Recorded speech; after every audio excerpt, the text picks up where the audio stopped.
नमस्कार साथियों, आप सभी का द मिश्रा क्लासेस में स्वागत है। आज हम जेपीएससी जो जीएस पेपर 4 है उसका 20वां क्लास में उपस्थित हुए हैं। ठीक है, जिसमें आज हम लोगों को पढ़ना है संघीय सरकार एवं प्रशासन। ठीक है, कल हम लोगों ने लोक प्रशासन को और निजी प्रशासन को बहुत अच्छे ढंग से समझा। आज हम लोग को पढ़ना है इसका जो नेक्स्ट टॉपिक है जो सिलेबस में दिया गया है, संघीय सरकार एवं प्रशासन। ठीक है, हम लोग को आज ये पढ़ना है। तो वीडियो शुरू करने से पहले आप लोग जितने भी ऐसे छात्र हैं जो जेपीएससी का तैयारी कर रहे हैं उन सभी से मेरा अनुरोध है कि यदि आप लोगों को वीडियो अच्छा लगे, समझने में आसानी हो, तो चैनल को सब्सक्राइब ज़रूर करिएगा। उससे क्या होगा कि जो भी नया वीडियोज़ आएगा वो अब तक आसानी से पहुंच जाएगा, है ना। बार बार आपको ढूंढना नहीं पड़ेगा। और अभी पेपर 4 का क्लासेस चल रहा है, साथ ही साथ जो है सो कोठा का भी क्लासेस चल रहा है। आप लोग चाहे तो चैनल पे जाके देख सकते हैं। और ये सब आपका जीएस पेपर 4 ख़त्म होने के बाद, ज़्यादा इसमें बचा नहीं है और ज़्यादा से ज़्यादा 8-10 क्लास में ये ख़त्म हो जाएगा। तो ये ख़त्म होने के बाद हम लोग फिर जीएस पेपर 3 में जाएंगे, जिसमें हम लोगों को हिस्ट्री और ज्योग्राफी पढ़ना है। तो आप लोग यदि सच में जेपीएससी का तैयारी कर रहे हैं और चाह रहे हैं कि 2024 में जेपीएससी हमारा निकल जाए, हम अच्छे पोस्ट में जॉब करें, अच्छा पैसा कमाएं, तो फिर आप लोग अभी से ही तैयारी में लग जाइए, क्योंकि दिसंबर तक उम्मीद है कि जेपीएससी का नोटिफिकेशन आएगा। ठीक है, तो आप लोगों को क्या करना क्या है कि अभी से ही तैयारी करना है, जिससे क्या होगा कि आपका तैयारी तब तक मजबूत हो जाएगा, क्लियर हो जाएगा, कंप्लीट, है ना। तो एग्ज़ाम जब आएगा उसके बाद आपको एक्स्ट्रा दिमाग नहीं लगाना है, केवल रिवीजन में दिमाग लगाना है ना। तो चलिए शुरू करते हैं आज का। हम लोग ये जो टॉपिक है ऑलरेडी हम लोग पढ़ चुके हैं। ठीक है, इसमें जो आएंगे जैसे कि संवैधानिक ढांचा हो गया, इसके बाद बुनियादी विशेषताएं, महत्वपूर्ण आमुख, संसदीय लोकतंत्र, संघवाद, मूल अधिकार, राज्य की नीति निर्देशक तत्व, मूल कर्तव्य, है ना। ये सब हम लोग पढ़ चुके हैं पहले भी, लेकिन फिर से अलग से चैप्टर इसका दिया गया है। यदि सिलेबस में बताया गया है कि इसको फिर से पढ़ना है तो फिर पढ़ लेते हैं, क्या दिक्कत है, अच्छा ही बात है ना। तो चलिए शुरू करते हैं हम लोग इसको। तो सबसे पहला जो है हम लोग का है आज का जो टॉपिक आएगा वो है संवैधानिक ढांचा।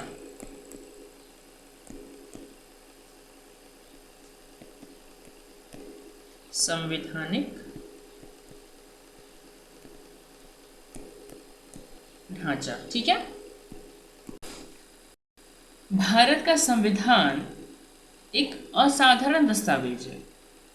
इसका न केवल नवोदित राज्यों में बल्कि विश्व के संवैधानिक इतिहास में भी महत्वपूर्ण स्थान है।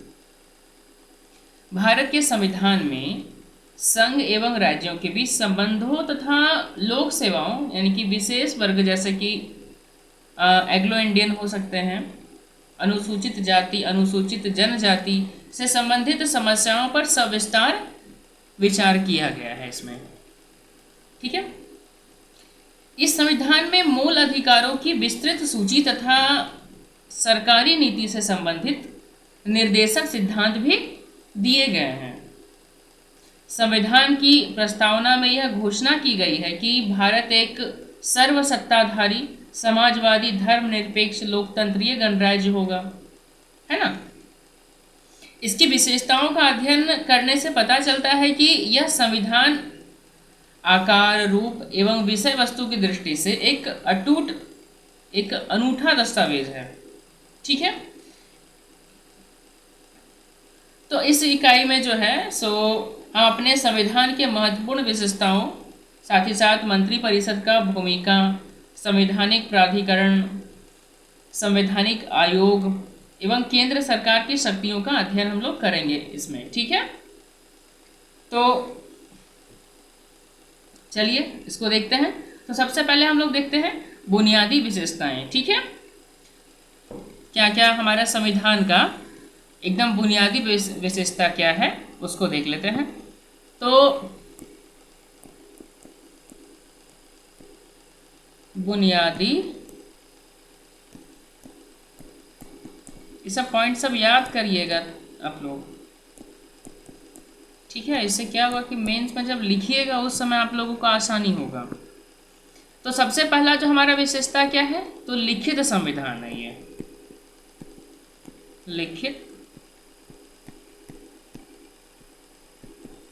लिखित संविधान।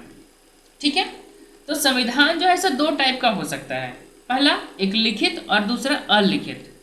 ठीक है, तो अलिखित संविधान वे संविधान हैं जिनमें अधिकांश उपबंध जो है सो संहिताबद्ध रूप में नहीं होते हैं, है ना, बल्कि वो देश की परिपाटियों तथा परंपरा है देश का उसके ऊपर आधारित होता है।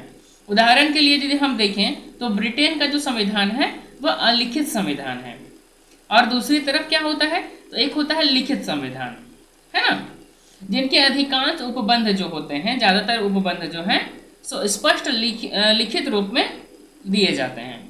ठीक है, उदाहरण के लिए हम लोग संयुक्त राज्य अमेरिका का संविधान ले सकते हैं या फिर अपना भारत का ही संविधान ले सकते हैं। ठीक है, तो भारत का संविधान क्या है, एक लिखित संविधान है। ठीक है, यह विश्व का सर्वाधिक विस्तृत संविधान भी है, सबसे बड़ा संविधान कह सकते हैं, है ना।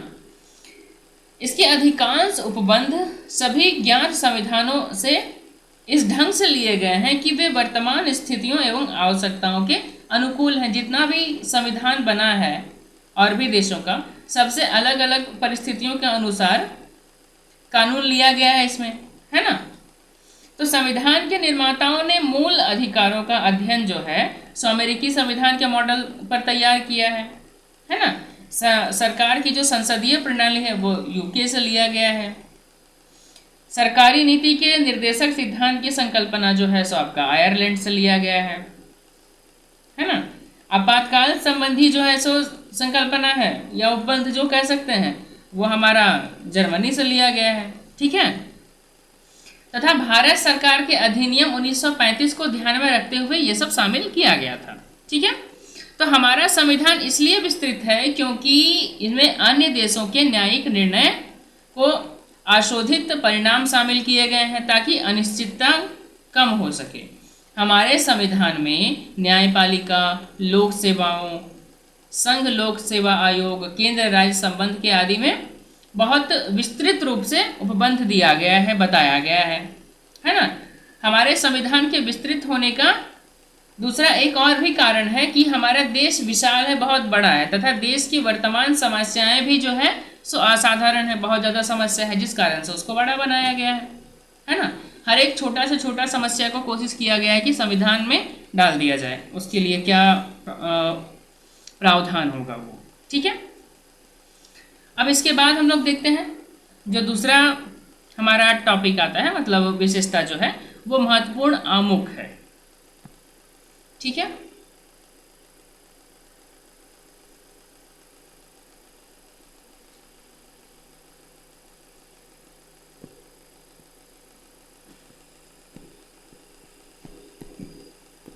महत्वपूर्ण आमुख। ठीक है, तो आमुख का मतलब जो होता है ना वो उसको हम लोग कहते हैं प्रस्तावना एक हिसाब से। ठीक है, तो विश्व के अन्य संविधान की भांति भारत के संविधान में भी प्रस्तावना जो भारत के लोगों के उद्देश्य और महत्वाकांक्षाओं को प्रतिबिंबित करती है उसमें। ठीक है, बताती है। हमारे संविधान की मूल विचारधारा भी हमारे संविधान की प्रस्तावना में झलकती है। ठीक है, यह सही है कि इसे कानून के दौरान लागू नहीं किया जा सकता, परंतु उच्च न्यायालय के कई निर्णयों में प्रस्तावना की सहायता ली है।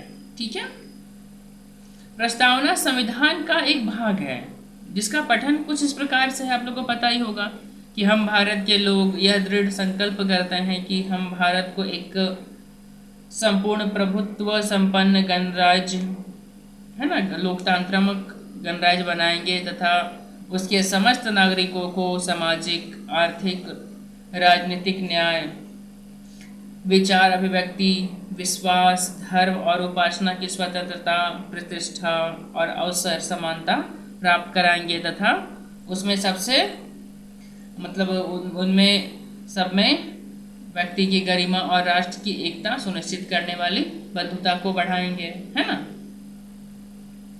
इसीलिए ये जो संविधान हम लोग का ये कब लागू हुआ था, तो 26 नवंबर 1949 को, ठीक है। तो इस प्रकार प्रस्तावना सरकार की प्रणाली और उसके उद्देश्यों, विचारों और मूल्यों को निर्धारित करती है, ठीक है। संविधान को लागू करना और ऐसा वातावरण सृजित करना प्रशासन का उत्तरदायित्व है, और जिसमें प्रस्तावना में प्रतिष्ठापित आदर्शों या ये आदर्शों का अनुप्रयोग हो सके, ठीक है। ये किसके ऊपर जिम्मेदारी है, तो प्रशासन के ऊपर इसको लागू करने का। क्लियर है। अब नेक्स्ट जो हमारा आता है संसदीय लोकतंत्र, ठीक है।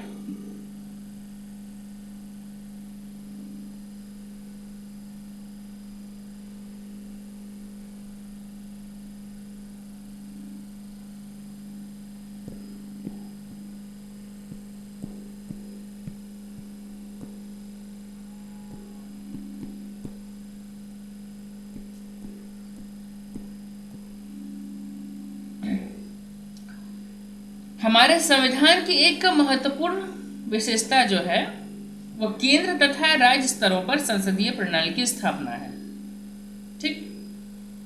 सरकार की संसदीय प्रणाली में कार्यपालिका संसद के प्रति उत्तरदायी है, न कि राष्ट्रपति के प्रति। इसके आधार पर केंद्र को मजबूत बनाया जाता है और केंद्रीय विधानमंडल अर्थात संसद को कानून बनाने के संवैधानिक एवं अवशिष्ट शक्ति प्रदान किया जाता है, ठीक है।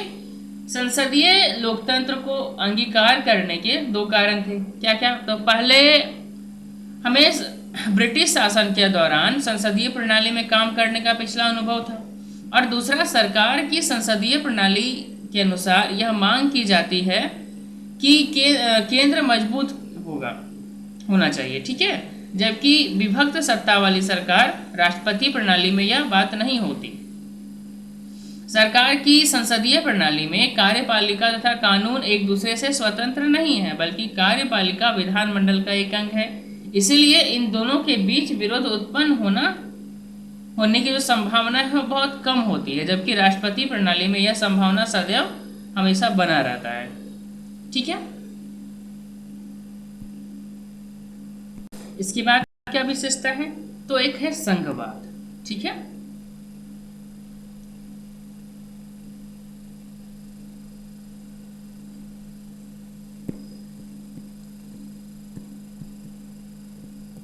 संघवाद तो भारतीय संविधान का राजनीतिक ढांचा जो है सो दो सिद्धांत पर चलता है। कौन कौन सा, तो सरकार की संघीय प्रणाली तथा संघवाद पर आधारित है।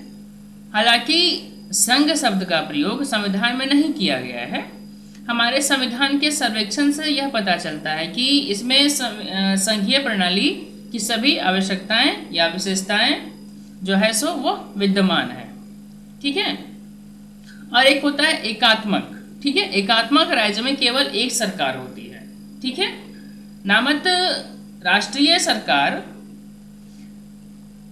जबकि संघीय सरकार में दो सरकार होती है, अर्थात राष्ट्रीय सरकार और संघीय सरकार तथा घटक राज्यों की इनकी सरकारें होती है, ठीक है।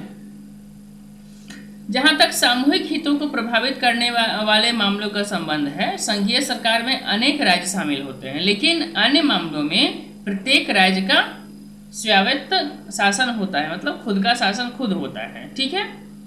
राज्य संघीय सरकार के एजेंट नहीं होते, लेकिन संघीय सरकार तथा राज्य सरकार दोनों ही संविधान से सत्ता ग्रहण करते हैं।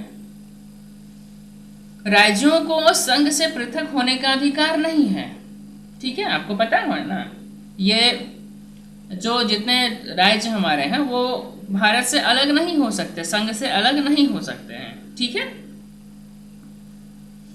संघीय राज्य संविधान से अपना अस्तित्व ग्रहण करता है ना, संविधान से अपना अस्तित्व को ग्रहण करता है। कार्यपालक, विधायी या न्यायिक प्रत्येक शक्ति, चाहे वह संघ से संबंधित हो या घटक राज्यों से, संविधान के अधीन दी जाती है और उसी के कारण या उसी के द्वारा नियंत्रित होती है।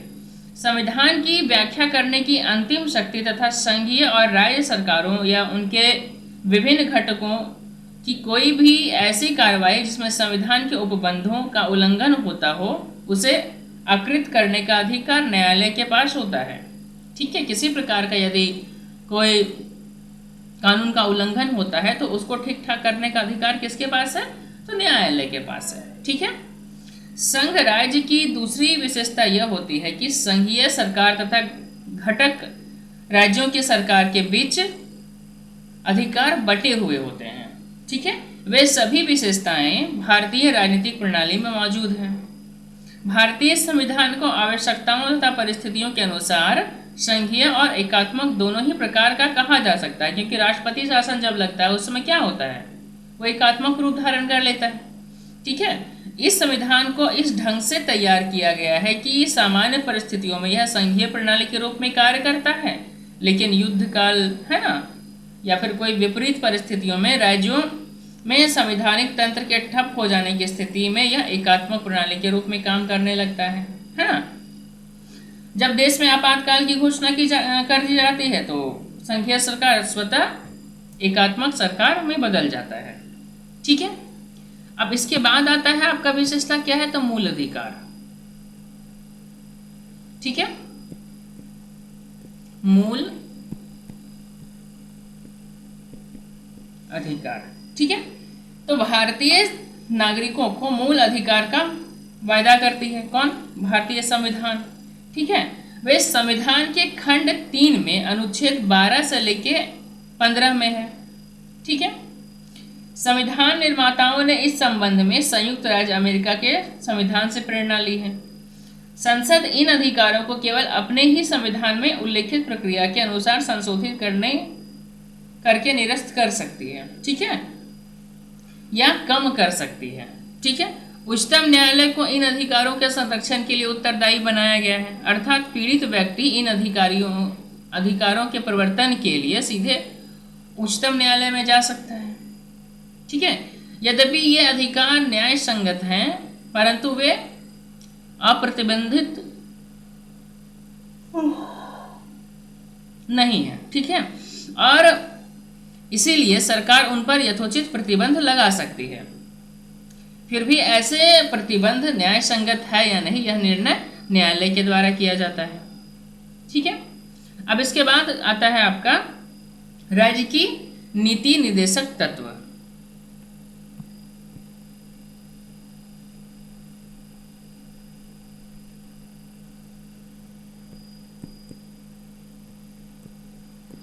राज्य की नीति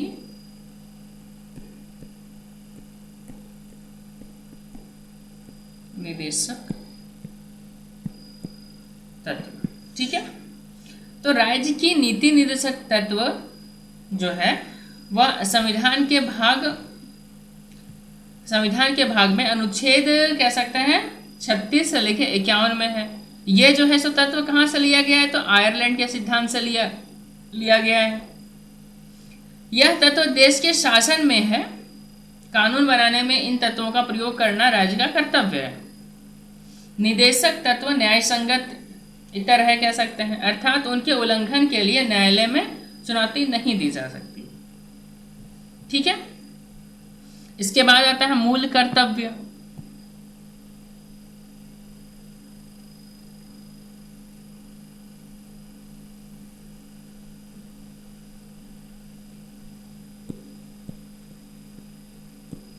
मूल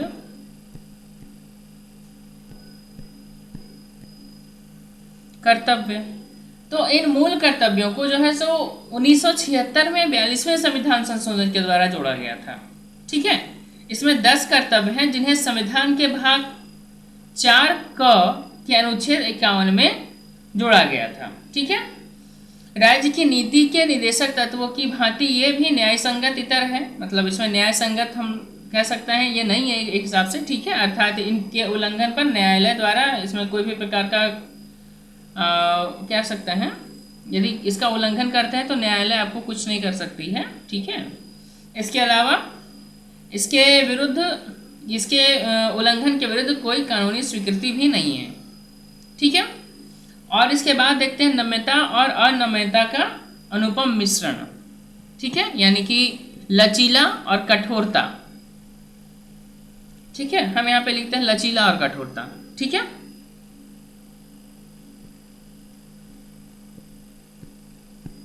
लचीला और कठोरता का मिश्रण।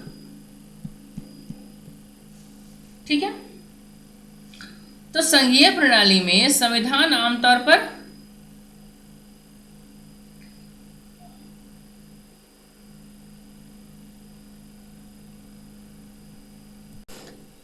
संघीय प्रणाली में जो होता है संविधान आमतौर पर कठोर होता है। ठीक है, संविधान की कठोरता जो है सो कह सकते हैं हम लोग दो बातों पर निर्भर करती है। सबसे पहली बात कि संविधान संशोधन की प्रक्रिया कितनी कठिन है।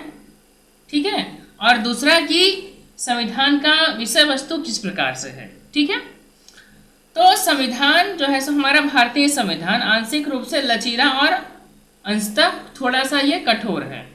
ठीक है, संविधान के कुछ उपबंधों में संशोधन के लिए ही राज्य विधानमंडल द्वारा अनुसमर्थन करवाने की आवश्यकता पड़ती है, और वह भी केवल आधे विधानमंडल के अनुसमर्थन की, और शेष संविधान संशोधन में संसद के साधारण बहुमत के द्वारा भी किया जा सकता है, जैसे कि सामान्य कानून बनाने के लिए अपेक्षित है। जिन मामलों में राज्य का अनुसमर्थन प्राप्त करना जरूरी नहीं है, उसके कुछ उदाहरण हम लोग ऐसे देख सकते हैं कि राज्य के नाम और सीमा और क्षेत्र में परिवर्तन करना और राज्य को मिलाना तथा अलग करना, यह अनुच्छेद 4 में आ जाता है।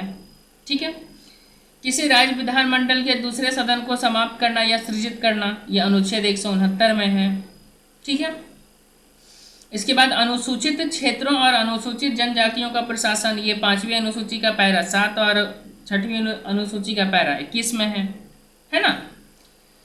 हमारा संविधान लचीला इसलिए है क्योंकि संसद कानून बनाकर इसमें उपबंधों में वृद्धि कर सकती है। ठीक है, हमारे संविधान की नम्यता इस बात पर भी देखी जा सकती है कि स्वतंत्रता प्राप्त करने के बाद 51 वर्षों के दौरान संविधान में 85 बार संशोधन किया जा चुका है अभी तक। ठीक है, अब इसके बाद आता है आपका न्यायपालिका की स्वतंत्रता।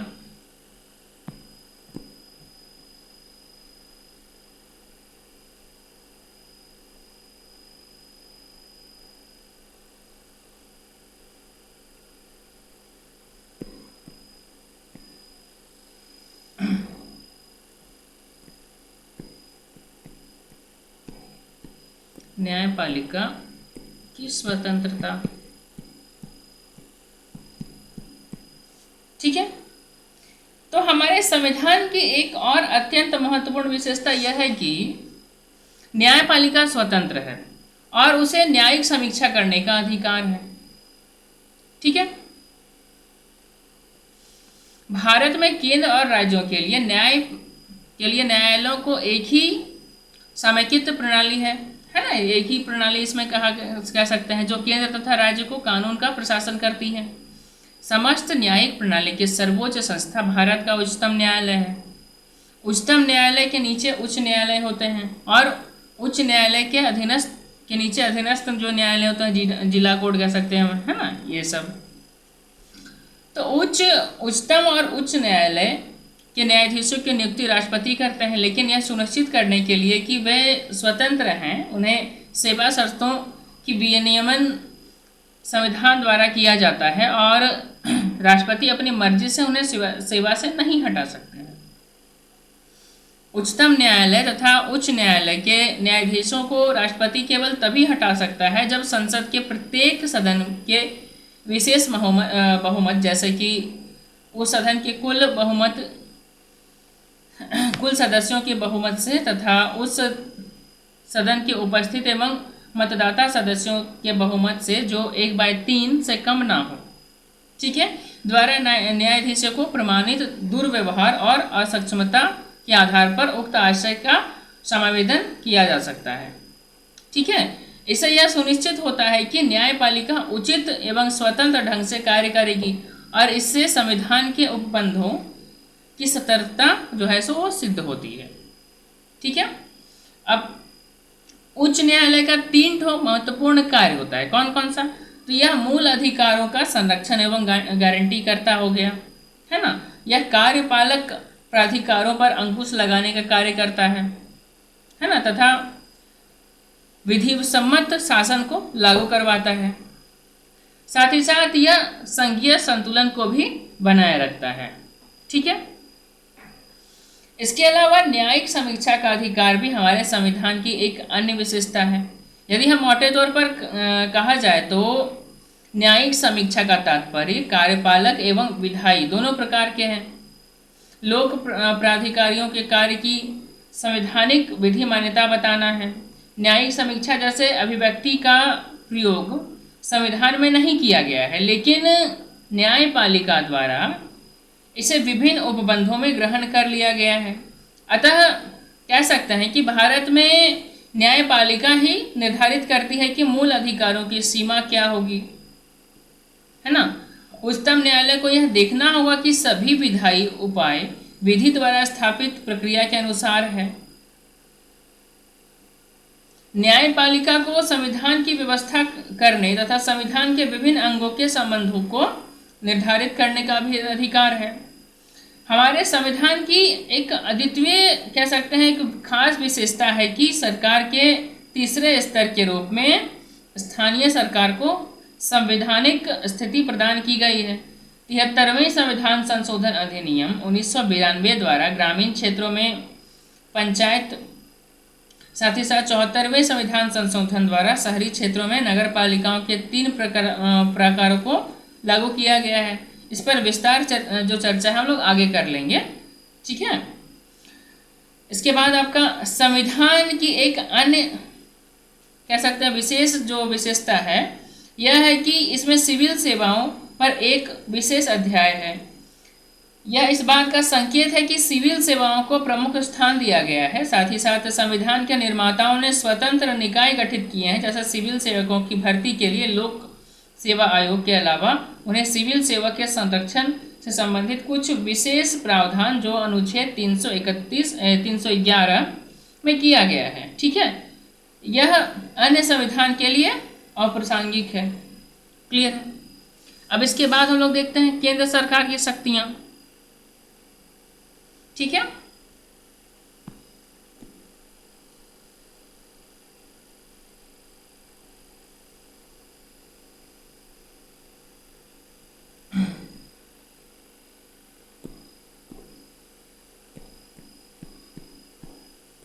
केंद्रीय सरकार की शक्तियां। ठीक है,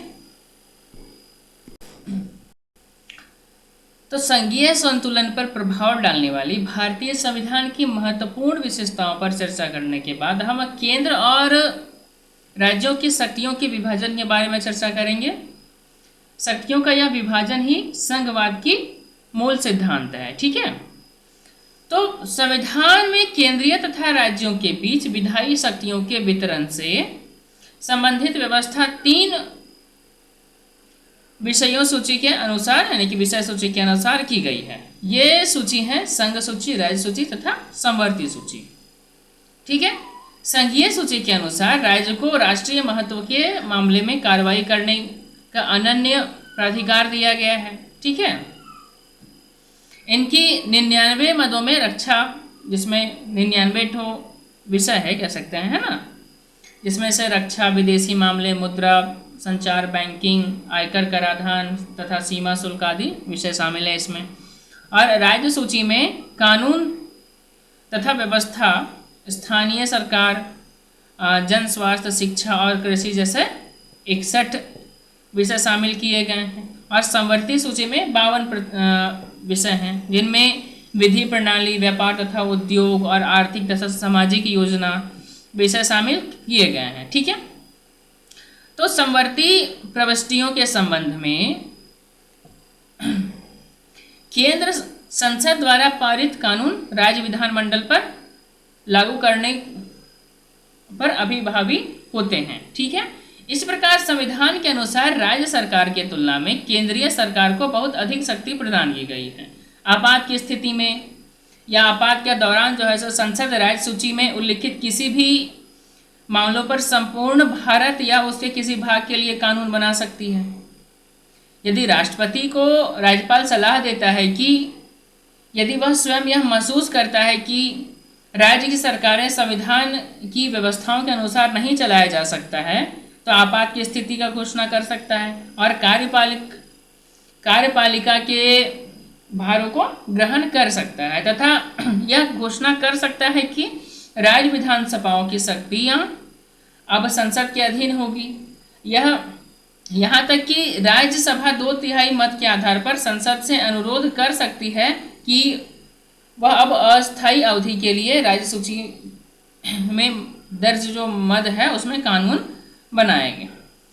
ठीक है, तो यहाँ तक समझ में आया क्या? अब इसके बाद आता है हम लोग का मंत्री परिषद का भूमिका। अब इसके बाद आता है मंत्री परिषद की भूमिका। ठीक है, ये सब तो ऑलरेडी हम लोग पहले भी पढ़ चुके हैं, इसमें बहुत ज़्यादा डीप में जाने का ज़रूरत है नहीं। लोग यदि पुराना वीडियो सब देखिएगा, और जैसे 20वां क्लास ये चल रहा है ना, उससे पहले का क्लास सब देखिए, आपको सब समझ में आ जाएगा। ठीक है, इसलिए हम इसमें बहुत ज़्यादा डीप में नहीं बता रहे हैं। मंत्री परिषद की भूमिका। ठीक है, तो संघ कार्यपालक का अध्यक्ष भारत का राष्ट्रपति होता है और राज्यों में राज्यपाल कार्यपालक का अध्यक्ष होता है। ठीक है, क्लियर है? यद्यपि केंद्र की कार्यपालक शक्ति राष्ट्रपति के पास होती है, व्यवहार में राष्ट्रपति को सहायता एवं सलाह देने के लिए मंत्री परिषद होता है, जिसका अध्यक्ष कौन होता है? प्रधानमंत्री होता है। केंद्रीय विधानसभा को संसद कहा जाता है। इसमें राष्ट्रपति तथा दोनों सदन शामिल होते हैं। निम्न सदन को हाउस ऑफ पीपल्स कहा जाता है या लोकसभा कहा जाता है। ठीक है, और कानून बनाने की संपूर्ण जिम्मेदारी जो है सब प्रधानमंत्री पर होती है, जो मंत्री परिषद का अध्यक्ष होता है। ठीक है, संविधान में यह व्यवस्था दी गई है कि एक मंत्री परिषद होगा जिसका अध्यक्ष होगा। संविधान में यह व्यवस्था दी गई है कि एक मंत्री परिषद होगा जिसका अध्यक्ष होता है। ठीक है, साथ ही साथ संविधान में यह व्यवस्था दी गई है कि एक मंत्री परिषद होगा जिसका अध्यक्ष प्रधानमंत्री होगा, जो राष्ट्रपति को सहायता एवं सलाह देगा। राष्ट्रपति अपने कार्य निष्पादन के दौरान पुनर्विचार के बाद सलाह के अनुसार कार्य करेगा। यह आपका अनुच्छेद 74 में है। ठीक है, प्रधानमंत्री का चयन जो है राष्ट्रपति करता है तथा अन्य मंत्रियों की नियुक्ति वह प्रधानमंत्री के सलाह पर करता है। यह अनुच्छेद 75(1) में है। ठीक है, संविधान में मंत्री परिषद के सदस्यों की संख्या बताई गई है। संविधान का 51वां संविधान संशोधन था, अधिनियम 2003 के अनुसार मंत्री परिषद में प्रधानमंत्री सहित कुल मंत्रियों की संख्या जो है सो लोकसभा के सदस्यों की कुल संख्या के 15% से अधिक नहीं होनी चाहिए। ठीक है, सभी मंत्रियों का दर्जा एक समान नहीं होता, उन्हें 3 दर्जों में वर्गीकृत किया जाता है। कौन कौन सा? तो एक मंत्रिमंडल, राज्य मंत्री और उप मंत्री। ठीक है, इस सब के बारे में बहुत डीप में बता चुके हैं हम ऑलरेडी। तो इस प्रकार मंत्री परिषद एक सामूहिक निकाय है जिसमें विभिन्न दर्जों के मंत्री शामिल होते हैं। भिन्न भिन्न मंत्रियों का दर्जा प्रधानमंत्री निर्धारित करता है। प्रधानमंत्री उसके लिए विभाग का बंटवारा भी करता है। साथ ही मंत्रियों का चयन दोनों में से किसी भी सदन में किया जा सकता है। ठीक है, किसी एक ही सदन के सदस्य को अन्य सदनों की कार्रवाइयों में बोलने तथा उसमें भाग लेने का अधिकार होता है, लेकिन उसे उस दिन या उस सदन में मत देने का अधिकार नहीं होता जिसका वह सदस्य नहीं होता। संविधान के तहत विधानमंडल के बाहर से किसी भी व्यक्ति को मंत्री के रूप में नियुक्त करने पर कोई नहीं रोक लगा सकता है, लेकिन वह मंत्री के रूप में 6 महीने से अधिक अवधि के लिए नहीं रह सकता यदि वह संसद के दोनों सदन में किसी एक का जब तक एक सीट प्राप्त नहीं कर लेता है तब तक। ठीक है। हालांकि सिद्धांत रूप में मंत्री परिषद का कार्य केवल राष्ट्रपति को सलाह या सहायता देना होता है, लेकिन व्यवहार में संविधान द्वारा राष्ट्रपति को प्रदत्त व्यापक शक्तियों का प्रयोग जो है सो मंत्री परिषद करता है, जिसका अध्यक्ष कौन होता है, तो प्रधानमंत्री होता है। ठीक है। हमारा संविधान सामूहिक जिम्मेदारी की संकल्पना पर आधारित है। मंत्री परिषद को निम्न सदन यानी कि लोअर हाउस के प्रति सामूहिक रूप से जिम्मेदार है। सामूहिक जिम्मेदारी का तात्पर्य यह है कि यदि सरकार एक बार कोई निर्णय ले लेती है तो वह सभी मंत्रियों के लिए बाध्यकारी है। एक निकाय के रूप में मंत्रालय का एक संवैधानिक दायित्व होगा कि विधानमंडल के निम्न सदन की लोकसभा में उसका बहुमत समाप्त होते ही वह त्यागपत्र दे दे, लेकिन व्यवहारिक तौर पर एक संस्था के रूप में मंत्री परिषद की बैठक बहुत कम होती है। ठीक है। मंत्री परिषद का अंदरूनी निकाय अर्थात जो है मंत्रिमंडल ही वस्तुतः सभी सरकारी नीतियों का निर्माण करती है। ठीक है। अब हम लोग देख लेते हैं संवैधानिक प्राधिकरण और आयोग। ठीक है। कौन कौन सा आपका आयोग बना है, क्या है, नहीं है, उसको देख लेते हैं।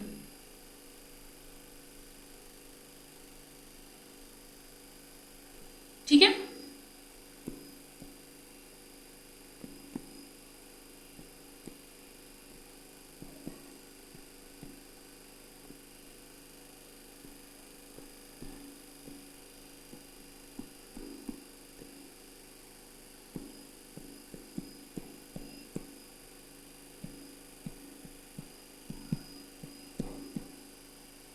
ठीक। तो किस किस हिसाब से कौन कौन सा आयोग का स्थापना किया गया है, तो भारत का नियंत्रक महालेखा परीक्षक अनुच्छेद 148 से 51 तक है। निर्वाचन आयोग जो है यह अनुच्छेद 324 है। संघ लोक सेवा आयोग यह अनुच्छेद 315 से 23 तक है। भारत का महान्यायवादी यह अनुच्छेद 76 में है। भाषाई अल्पसंख्यकों के लिए विशेष अधिकार है ना, विशेष अधिकारी का नियुक्ति किया गया है, ये अनुच्छेद 350 ख में है। वित्तीय आयोग अनुच्छेद 280 से 81। राजभाषा आयोग अनुच्छेद 344। भाषा आयोग की रिपोर्ट की जांच करने के लिए संसदीय समिति जो है सो 344 4 में है। राज्य लोक सेवा आयोग अनुच्छेद 315 से 323 तक है। राज्य के महाधिवक्ता अनुच्छेद 165। प्रशासनिक न्यायाधिकरण अनुच्छेद जो आपका है ये 323 क है। राष्ट्रीय अनुसूचित जाति आयोग जो है सो वह अनुच्छेद 338 है। राष्ट्रीय मंत्रिमंडल या मंत्री परिषद आयोग जो है वह अनुच्छेद 338 क है। ठीक है। तो ये हम लोग बुनियादी ढांचे को अच्छा से समझें। ठीक है। अब हम लोग देखते हैं प्रधानमंत्री कार्यालय और मंत्रिमंडल सचिवालय को। ठीक है।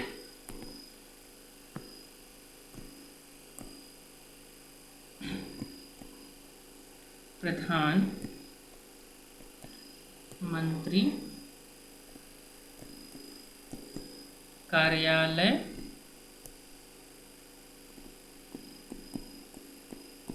और मंत्री मंडल सचिवालय। ठीक है। तो इसमें सबसे पहले प्रधानमंत्री की शक्तियां और कार्य, इसके विषय में हम लोग पढ़ चुके हैं, है ना। प्रधान मंत्री की शक्तियां और कार्य। ठीक है।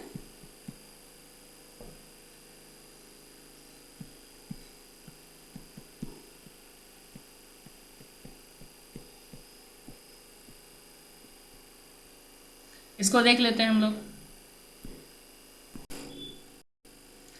तो मंत्रिपरिषद और मंत्रिमंडल का अध्यक्ष होने के कारण संविधान ने प्रधानमंत्री को मंत्रियों की नियुक्ति के बारे में राष्ट्रपति को सलाह देने और प्रधानमंत्री और प्रशासक के बीच एक कड़ी के रूप में कार्य करने का अधिकार दिया है।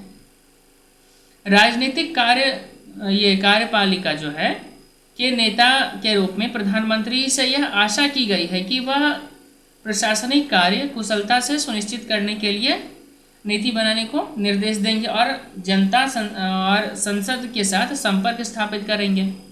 ठीक है, तो प्रमुख कार्यपालक होने के नाते उनके कार्य संक्षिप्त रूप में प्रशासनिक नीति की मुख्य बातें निर्धारित करना हो गया, आवश्यक दिशा निर्देश और आदेश जारी करना, संगठनात्मक विवरण का समन्वय करना, प्रशासनिक कार्यों का पर्यवेक्षण और नियंत्रण करना तथा जनसंपर्क स्थापित करना होता है। ठीक है, तो सरकार के प्रशासनिक प्रबंधों के संबंध में प्रधानमंत्री की मुख्य भूमिकाएं हैं में उनके सहयोगी और वरिष्ठ अधिकारियों की योग्यता को पहचानना और संगठन तथा पद्धतियों में कार्रवाई और सामूहिक कार्यों को प्रोत्साहित करना भी शामिल होता है। ठीक है, अब हम लोग देखते हैं प्रधानमंत्री की संस्थानिक सहायता।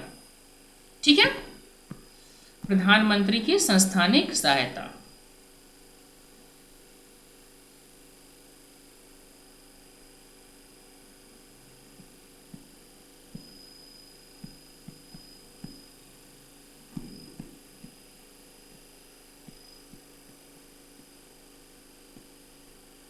ठीक है, तो प्रधानमंत्री को उनके सरकारी कार्यों में प्रत्यक्ष सहायता प्रदान करने के लिए सचिव, एजेंसियों तथा नीति निर्माण कक्षों के रूप में संस्थानिक व्यवस्था का कई वर्षों से विकास होता आ रहा है।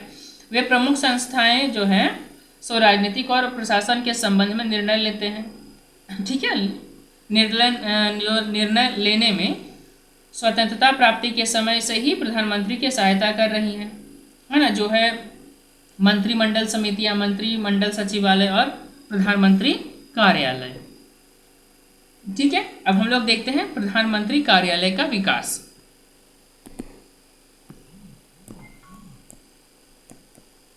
प्रधानमंत्री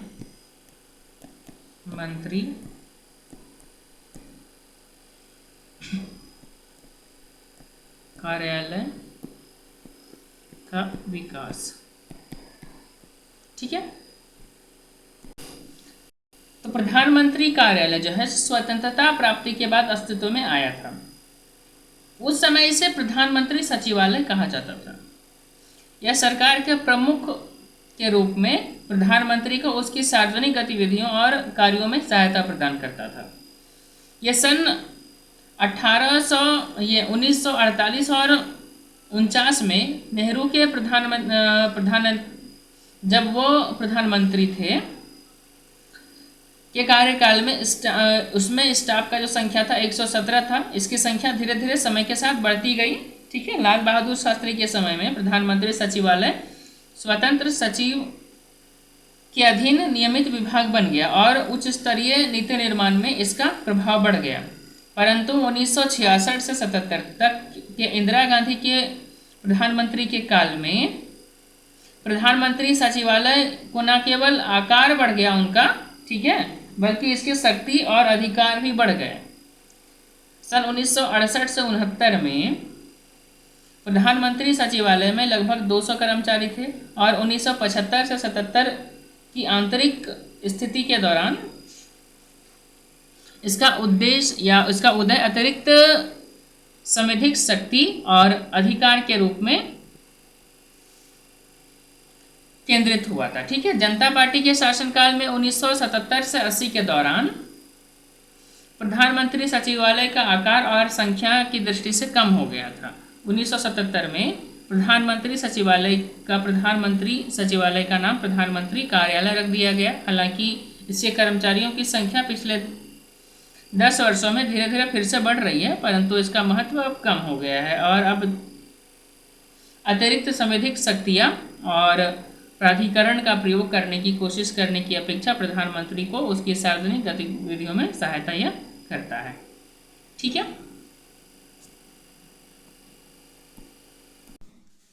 अब इसके बाद हम लोग देखते हैं संगठन को।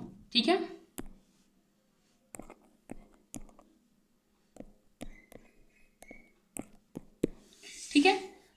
प्रधानमंत्री के कार्यालय का प्रमुख राजनीतिक रूप में प्रधानमंत्री और प्रशासनिक रूप में प्रधान सचिव होता है।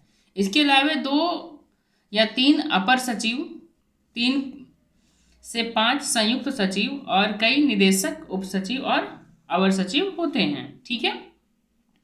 विशेष कार्य अधिकारी, निजी सचिव आदि अन्य अधिकारी भी होते हैं। इन अधिकारियों की सहायता के लिए नियमित कार्यालय स्थापना होती है। ठीक है। प्रधानमंत्री कार्यालय में प्रमुख कर्मचारियों के अनुभव और औपचारिक ढंग से नहीं बताया जाता है, जो अनुभव को औपचारिक ढंग से नहीं बताया गया है। और इस कार्यालय में पदाधिकारियों को प्रधानमंत्री को आवश्यक रूप से सचिवीय सहायता प्रदान करने के लिए नियुक्त किया जाता है। इस कार्यालय में एक सचिव होता है जो सिविल सेवा का भी हो सकता है अथवा नहीं भी हो सकता है। अन्य अधिकारी आमतौर पर सिविल सेवा से लाए जाते हैं और अलग अलग अवधि के लिए उन्हें तैनात किया जाता है। काम का बंटवारा सचिव या अपर सचिव, संयुक्त सचिव, उप सचिव और अन्य अधिकारियों के बीच हो जाता है। ठीक है। छोटा कार्यालय होने के कारण अधिकारीगण का परस्पर संबंध रहता है, इसलिए स्टाफ के सदस्यों के लिए कोई निश्चित कार्य निर्धारित जो है सो नहीं किया जाता। काम का बंटवारा कार्यालय के स्टाफ की सुविधा और अनुभव के अनुसार कर लिया जाता है। ठीक है। इसके बाद आता है इसका कार्य। ठीक है। तो सचिवालय का मुख्य कार्य प्रधानमंत्री को सलाहकार या प्रधानमंत्री को सरकार के प्रमुख रूप में उसके कार्यों के निष्पादन में सहायता करना होता है। सरकार के लिए यह सचिवालय केंद्रीय मंत्रियों, राष्ट्रपति, राज्यपालों, मुख्यमंत्री तथा भारत में विदेशी सरकार के प्रतिनिधियों और अन्य प्रकार के व्यक्तियों से संपर्क स्थापित करने तथा जनता के सदस्यों से प्राप्त प्रधानमंत्री को भेजे गए अनुरोध पत्र और शिकायतों का निपटारण में सहायता करने के लिए जिम्मेदार होता है। सामान्यतः इस सचिवालय के अधिकार क्षेत्र का विस्तार ऐसे सभी विषय और कार्यकलाप होते हैं जो किसी पृथक मंत्रालय या विभाग को विशेष रूप से आवंटित नहीं किए गए हैं। यह संसद में उठाए गए सामान्य विषयों से संबंधित प्रश्न के उत्तर तैयार करता है जो कठोर वर्गीकरण के कारण किसी विशेष मंत्रालय को आवंटित नहीं किए गए हों। ठीक है। तो प्रधानमंत्री का कार्यालय कई कार्य करता है, जैसे कि सरकार के प्रमुख के रूप में उसकी समग्र जिम्मेदारियों के संबंध में प्रधानमंत्री की सहायता करता है। साथ ही साथ योजना आयोग और राष्ट्रीय विकास परिषद के अध्यक्ष के रूप में उसके उत्तरदायित्व के संबंध में प्रधानमंत्री की सहायता करता है। प्रधानमंत्री के जन संपर्क को देखता है और प्रेस और जनसाधारण से संपर्क स्थापित करता है। उन सभी संदर्भों में जो कार्य नियमावली के अधीन प्रधानमंत्री के पास आते हैं उसे निपटाने का कार्य करते हैं। साथ ही साथ निर्धारित नियम के अधीन आदेश के लिए प्रस्तुत मामलों की परीक्षा में प्रधानमंत्री को सहायता देना, राष्ट्रपति, राज्यपालों और देश में विदेशी प्रतिनिधि के संपर्क बनाए रखना है ना। प्रधानमंत्री के थिंक टैंक के रूप में भी कार्य करना है। परंतु प्रधानमंत्री सचिवालय प्रधानमंत्री को मंत्रिमंडल के प्रमुख होने के नाते कुछ मिलने वाले कार्य के लिए उत्तरदायी नहीं है, किंतु यह सचिवालय कुछ सीमा तक उन मामलों के लिए उत्तरदायी है जिनका प्रधानमंत्री और विभिन्न मंत्रियों के बीच होने वाले पत्र व्यवहार का निपटारा किया जाता है। यह दलगत नीतियों अथवा घरेलू प्रकार की नीतियों से संबंधित पत्र व्यवहार को निपटाने के लिए उत्तरदायी होता है। ठीक है। अब हम लोग देखते हैं मंत्रिमंडल सचिवालय को। ठीक है। मंत्रिमंडल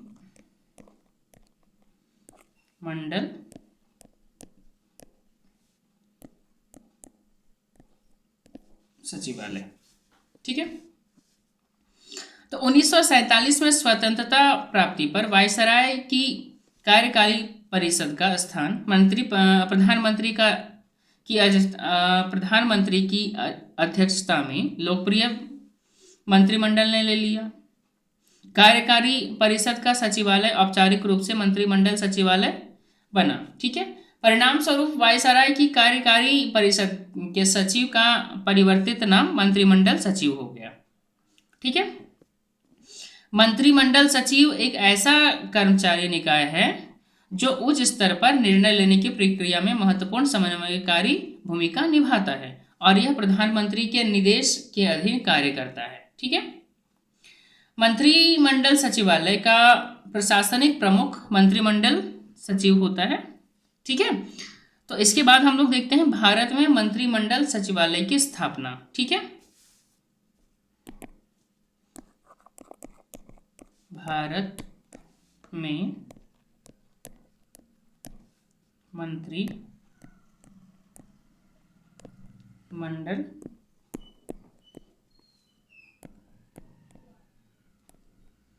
सचिवालय की स्थापना। ठीक है। तो 1948 में मंत्रिमंडल ने मंत्रिमंडल सचिवालय के एक अंग के रूप में आर्थिक और सांख्यिकीय समन्वय एकक आरंभ करने का निर्णय लिया। ठीक है। इसका कार्य विभिन्न मंत्रालयों विभागों के मौजूदा सांख्यिकीय कक्षों के सभी उपलब्ध सूचनाएं प्राप्त करना था और इन सूचनाओं को समय समय पर मंत्रिमंडल के समक्ष प्रस्तुत करना था। ठीक है। विभिन्न मंत्रियों के कार्य को समन्वित करने और उन्हें आगामी कार्य के बारे में परामर्श देने की जरूरत भी महसूस की गई। एकक का मतलब यूनिट होता है। ठीक है। एकक ने योजना आयोग के गठित होने तक विकास बोर्ड के सचिवालय से विकास योजनाओं से संबंधित कार्यों को अपने नियंत्रण में ले लिया, इस हैसियत से कि इसका कार्य था कि केंद्र और राज्यों की विभिन्न विकास योजनाओं की जांच करना और उसके बारे में मंत्रिमंडल को जानकारी देना। मार्च 1950 में योजना आयोग की स्थापना के पश्चात इस कार्य को आयोग को सुपुर्द कर दिया गया। मंत्रिमंडल ने 1949 में केंद्रीय सांख्यिकी कार्यालय को इस सचिवालय का संबंध कार्यालय होने और केंद्रीय सांख्यिकी एकक स्थापित करने की स्वीकृति प्रदान की। तदनुसार एकक की स्थापना 1950 में हुई। इस एकक को सलाहकार की हैसियत से कार्य करना था। ठीक है। बाद में फरवरी 1951 में सांख्यिकी समन्वय और सामान्य प्रकार की सांख्यिकी प्रकाशन से संबंधित कार्य, जिसे पहले तत्कालिक वाणिज्य मंत्रालय में भारत के आर्थिक सलाहकार संभाल रहे थे, मंत्रिमंडल सचिवालय में स्थानांतरित किया गया। मई 1961 में केंद्रीय सांख्यिकी संगठन की स्थापना की गई, जिसे सांख्यिकी एकक के साथ मंत्रिमंडल सचिवालय का संबंध कार्यालय बनाया गया। ठीक है। सरकारी तंत्र जो है सो 1949 के पुनर्गठन से संबंधित रिपोर्ट के बाद मंत्रिमंडल ने निर्णय लिया कि सचिवालय की आर्थिक समिति जो पहले वित्त मंत्रालय में स्थित थी, उसे मंत्रिमंडल सचिवालय का एक अंग समझा जाए और इसे आर्थिक उपविभाग कहा जाए। आर्थिक उपविभाग केंद्रीय आर्थिक कार्यालय में परिवर्तित होना चाहता था, परंतु प्रस्ताव को अमल में नहीं लाया जा सका और यह निर्णय लिया गया कि आर्थिक उपविभाग द्वारा किए गए कार्य को वित्त मंत्रालय में स्थानांतरित कर दिया जाए, जहां पहले ही केंद्रीय आर्थिक कार्यालय स्थापित हो चुका था।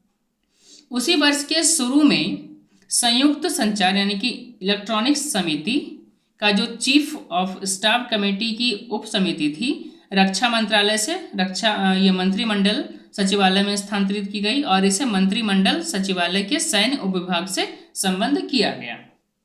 ठीक है। भारत सरकार के संगठन और पद्धति ने 1954 में कार्य करना आरंभ कर दिया।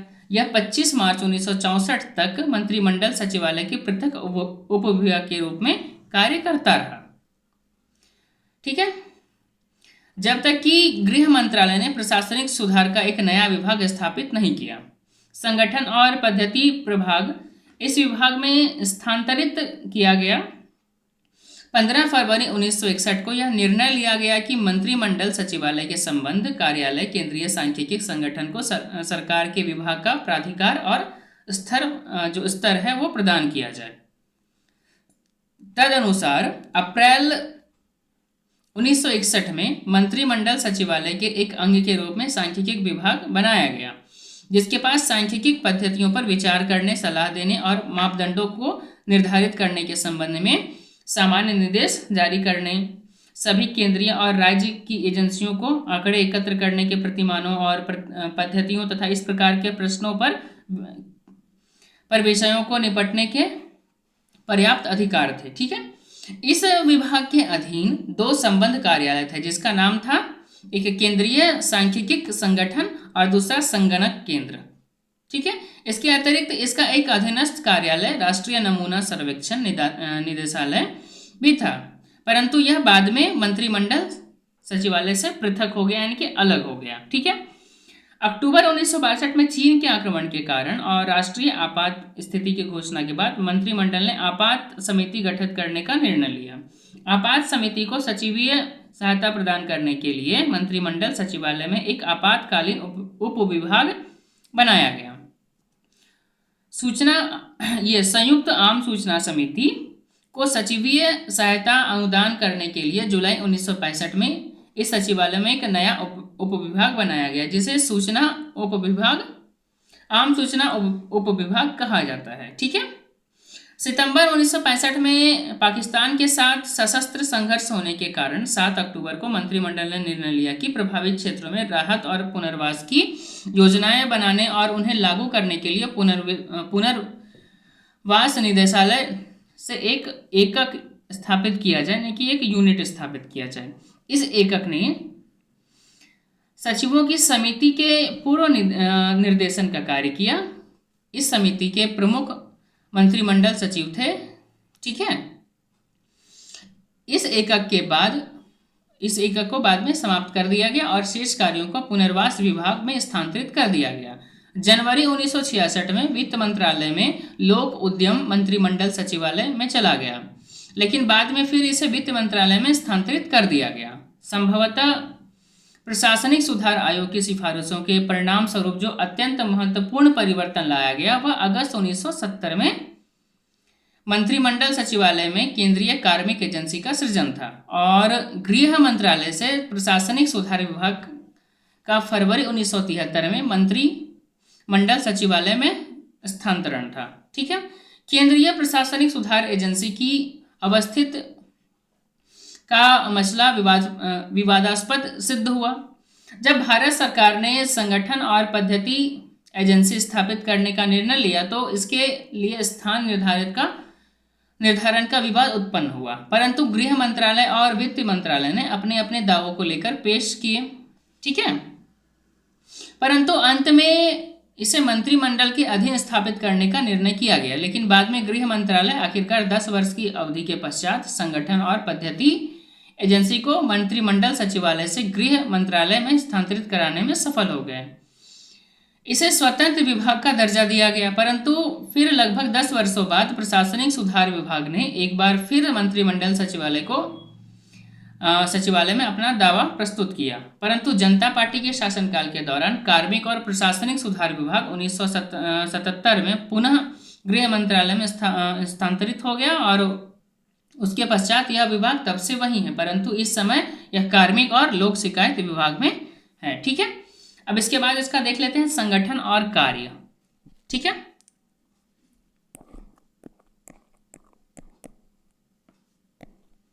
संगठन और कार्य। ठीक है, तो मंत्रिमंडल सचिवालय का गठन और इसकी भूमिका संघ सरकार के कार्यकारी कार्यों के पुनर्गठन के साथ साथ लगातार बदलती रही है। मंत्रिमंडल सचिवालय में 3 उप विभाग हैं, सिविल उप विभाग, सैन्य उप विभाग और आम सूचना उप विभाग। तो मुख्य सिविल उप विभाग मंत्रिमंडल के लिए सचिवालय कार्य प्रणाली उपलब्ध कराता है। यह विभिन्न प्रकार की स्थायी समितियों और तदर्थ समितियों तथा सचिव की अनेक समितियों के लिए, जो कि मंत्रिमंडल सचिव की अध्यक्षता में कार्य करती है, सचिवीय सेवा प्रदान करता है। यह संघ सरकार के कार्य नियम भी तैयार करता है और सैन्य उपविभाग रक्षा समिति, राष्ट्रीय रक्षा परिषद, सैन्य कार्य समिति और रक्षा मामलों से जुड़े अन्य अनेक समितियों से संबंधित कार्य सचिवीय कार्य के प्रति उत्तरदायी होता है। ठीक है। मंत्रिमंडल की आम सूचना उपविभाग संयुक्त आम सूचना समिति से संबंधित मामलों को देखता है। इन तीनों उपविभागों के अलावा मंत्रिमंडल सचिव में संयुक्त संचार इलेक्ट्रॉनिक समिति भी है। ठीक है। मंत्रिमंडल सचिवालय का प्रमुख मंत्रिमंडल सचिव होता है। ठीक है। मंत्रिमंडल की कार्य कुशलता मंत्रिमंडल सचिवालय पर अत्यधिक निर्भर करती है।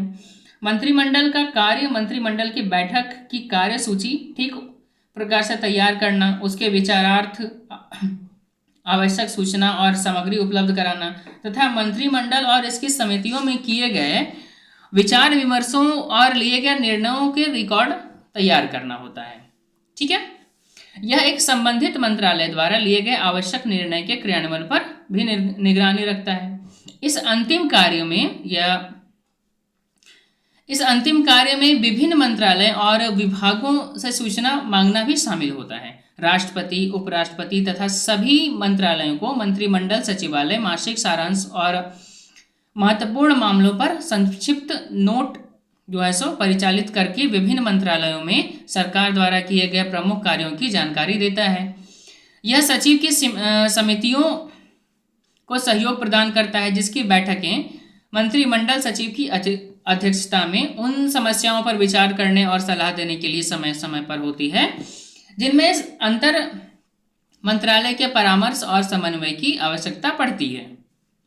यह प्रधानमंत्री के निर्देश तथा राष्ट्रपति की स्वीकृति के अंतर्गत भारत सरकार के कार्य नियमों को अंतिम रूप देता है और भारत सरकार के कार्यों को मंत्रालय और विभागों में आवंटित करता है। इसके अतिरिक्त मंत्रिमंडल सचिवालय मंत्रिमंडल समितियों को सचिवीय सहायता प्रदान करता है। ठीक है। तो संगठन और कार्य ये हम लोग को समझ में आ गया। अब इसके बाद हम लोग देखते हैं मंत्रिमंडल सचिव की भूमिका क्या है। ठीक है।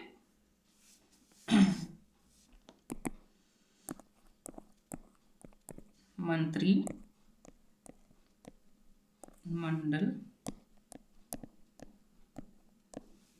सचिव की भूमिका। ठीक है।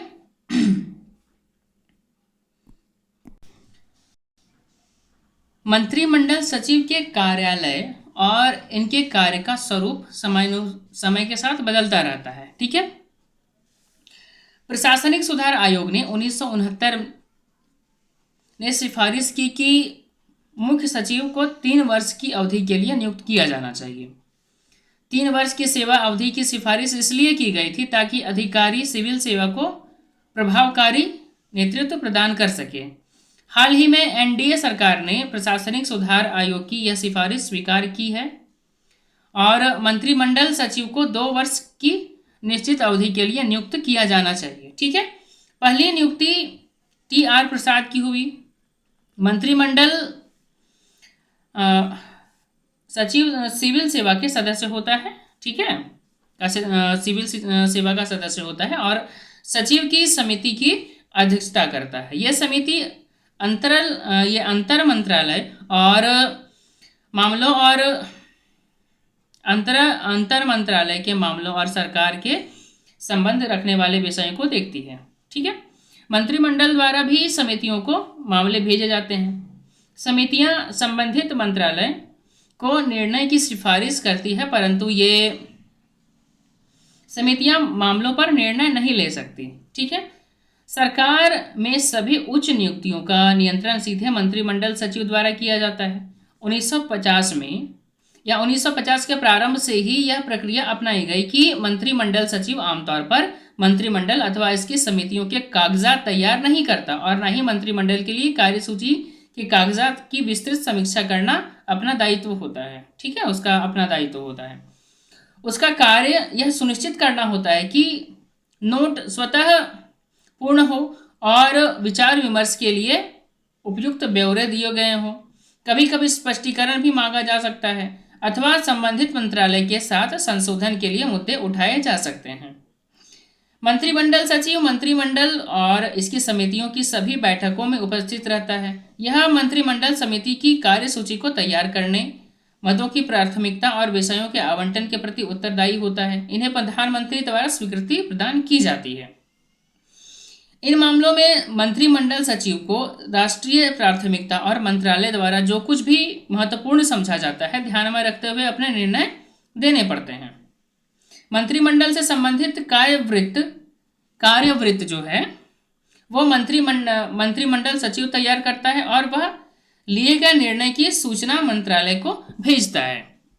मंत्रिमंडल सचिव को कई प्रकार के कार्य करने पड़ते हैं। वह सामाजिक, आर्थिक व राजनीतिक पक्ष पर तथा सरकारी कार्यक्रमों में लागू होने में आने वाली बाधाओं, जिन विषयों पर प्रधानमंत्री आवश्यक जानकारी चाहता हो तथा वे जिनमें प्रधानमंत्री का निर्णय अपेक्षित हो, निगरानी रखता है उसमें। ठीक है। साथ ही साथ मंत्रिमंडल सचिव इस मामलों में अपने विवेक का प्रयोग करता है तथा उससे संबंध आंकड़ों की आदतन जानकारी रखनी पड़ती है। चूंकि इस प्रकार के आंकड़े के निश्चित स्रोत नहीं होते हैं और वस्तुत्व हो भी नहीं सकते, क्योंकि इसलिए मंत्रिमंडल सचिव के तालमेल की निजी दक्षता और विश्वास पर इस पद पर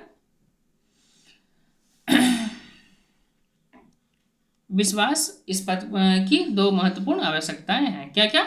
तो तालमेल और निजी दक्षता। ठीक है। अब इसके बाद आता है मंत्रिमंडल समितियां।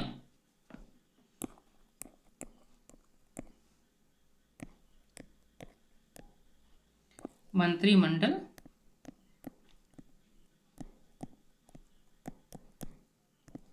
समितियां। ठीक है। तो मंत्रिमंडल समिति प्रणाली का प्रयोग विशिष्ट क्षेत्रों में निर्णय देने की सुविधा के लिए करता है। राजनीतिक और आर्थिक महत्व के महत्वपूर्ण विषयों पर शीघ्र निर्णय लेने और महत्व के अन्य मामलों और प्रशासन के सुनिर्धारित क्षेत्रों में समन्वय सुनिश्चित करने के लिए कार्य नियमों में मंत्रिमंडल की स्थायी समितियों का गठन की व्यवस्था है। ये समितियां हालात की आवश्यकता के अनुसार बदलती रहती है। कभी कभी तदर्थ समिति भी नियुक्त की जा सकती है अलग से। ठीक है, सहायता के लिए। अब इसके हम लोग आकार को देखते हैं, कार्य और भूमिका को देख लेते हैं। ठीक है। तो सबसे पहले आकार को देखते हैं। ठीक है। तो इस प्रकार की समितियों की संख्या समय समय पर बदलती रहती है और कार्यालय से बाहर का व्यक्ति सही यह नहीं बता सकता है कि विभिन्न अवधि में मौजूद समितियों में कौन कौन से सही होती हैं। ठीक है। परंतु मंत्रिमंडल सदस्यों की संख्या सामान्यतः 3 से 8 तक होती है। इन समितियों की अध्यक्षता प्रधानमंत्री अथवा महत्वपूर्ण विभाग संभालने वाले मंत्रिमंडल का मंत्री कर सकता है। जो समितियां स्थायी आधार पर कार्य करती है वह राजनीतिक कार्य समिति, आर्थिक कार्य समिति, संसदीय कार्य समिति, नियुक्ति समिति, आवास समिति, उद्योग और व्यापार समिति तथा खाद्य और कृषि समिति है। ठीक है।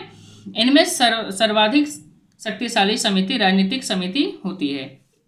इस समिति में चूंकि वरिष्ठतम मंत्री होते हैं, इसलिए सरकार को बेहतर निर्देश देने के लिए श्रेष्ठ मंत्रिमंडल के रूप में यह कार्य करती है। ठीक है। अब इसका कार्य और भूमिका को हम लोग देखते हैं। ठीक है।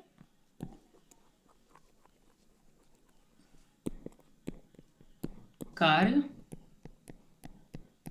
और भूमिका।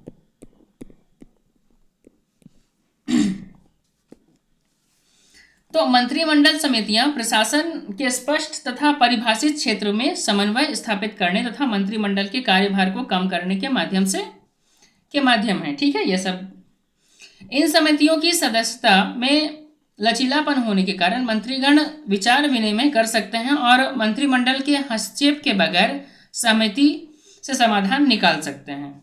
ठीक है। इस प्रकार मंत्रिमंडल पर कार्य का दबाव कम हो जाता है। अतः कार्य में पर्याप्त बंटवारे के कारण कई मामले जो निर्णय लेने के लिए मंत्रिमंडल के समक्ष आने हो उनका निपटारा मंत्रिमंडल की समितियों के स्तर पर ही किया जाता है। इसके महत्वपूर्ण आर्थिक तथा राजनीतिक मामलों पर नियंत्रण, समन्वय और आवश्यकता पड़ने पर शीघ्र निर्णय लेना सुनिश्चित हो जाता है। कोई भी मामला जिसे मंत्रिमंडल के निर्णय की आवश्यकता हो, मंत्रिमंडल के निर्णय से पहले सीधे उपयुक्त समिति के समक्ष आ सकता है। कई बार मंत्रिमंडल या मंत्री समितियों द्वारा लिया गया निर्णय ही स्वीकार कर लिया जाता है। परंतु इस तथ्य के बावजूद कि कुछ समितियों ने वास्तविक प्राधिकार का प्राय प्रयोग किया है, यह समितियां समान रूप से अथवा लगातार प्रभावी नहीं रही है। पहली बात तो यह है कि इन समितियों में सरकार की कार्यप्रणाली के सभी महत्वपूर्ण क्षेत्र शामिल नहीं होते हैं।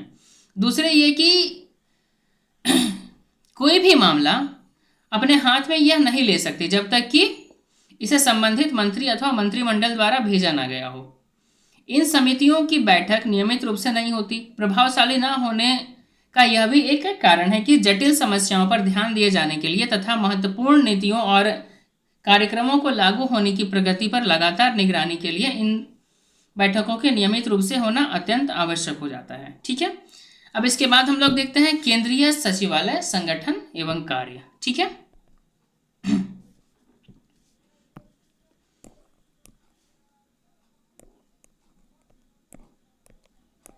केंद्रीय सचिवालय संगठन एवं कार्य। ठीक है, तो सबसे पहले इसका प्रस्तावना को हम लोग देख लेते हैं, है ना। तो केंद्रीय सचिवालय से तात्पर्य विभागों या मंत्रियों के समूह से है जिसके प्रशासन अध्यक्ष सचिव कहलाते हैं और जिनके राजनीतिक अध्यक्ष मंत्री होते हैं। इस इकाई में हम संक्षेप में यह जानने की कोशिश करेंगे कि सचिवालय कैसे बना और उसकी संरचना तथा कार्यों का भी वर्णन करेंगे। ठीक है, अवधि प्रणाली और सचिवालय की स्टाफ व्यवस्था का भी जिक्र किया जाएगा साथ में साथ। और सचिवालय के नीचे एजेंसियों का जाल है जो सरकारी नीतियों के क्रियान्वयन के लिए उत्तरदायी होती है। एजेंसियों और सचिवालय के बीच संबंधों की चर्चा इस इकाई में हम लोग करेंगे अब। ठीक है, तो सबसे पहले हम लोग देखते हैं केंद्रीय सचिवालय का विकास।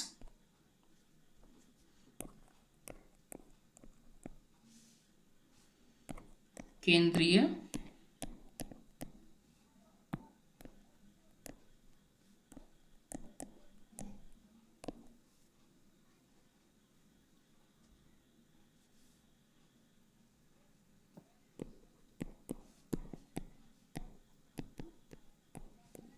ठीक है,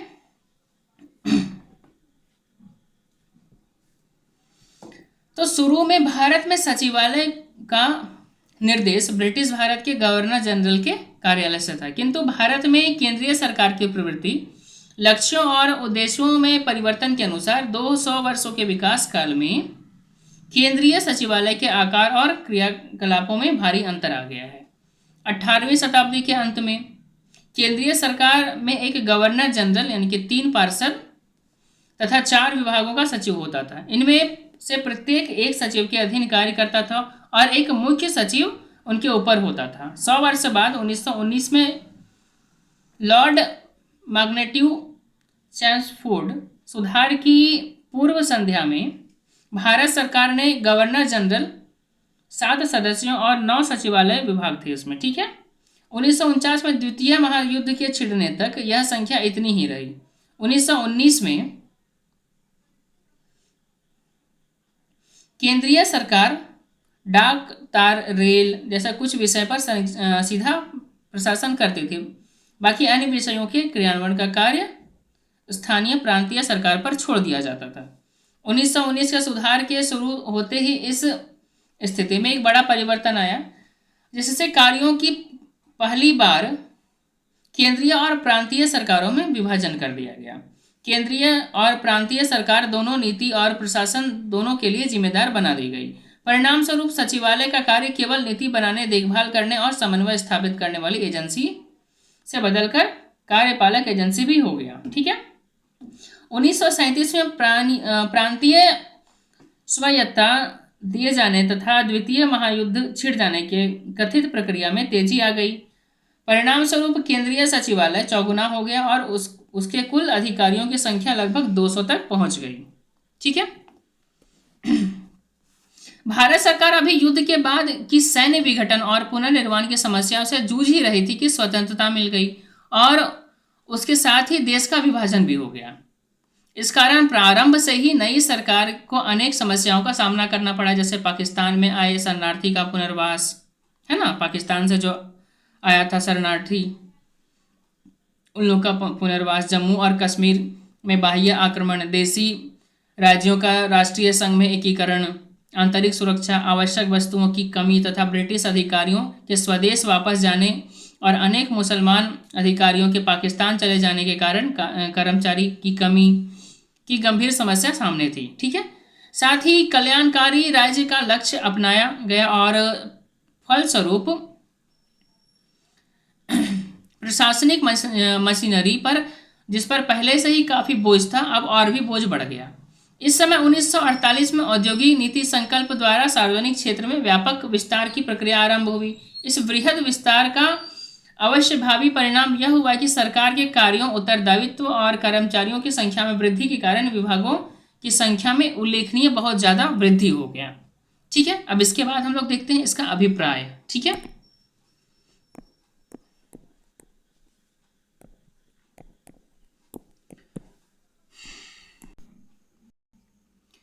इससे अभिप्राय क्या है तो देखते हैं।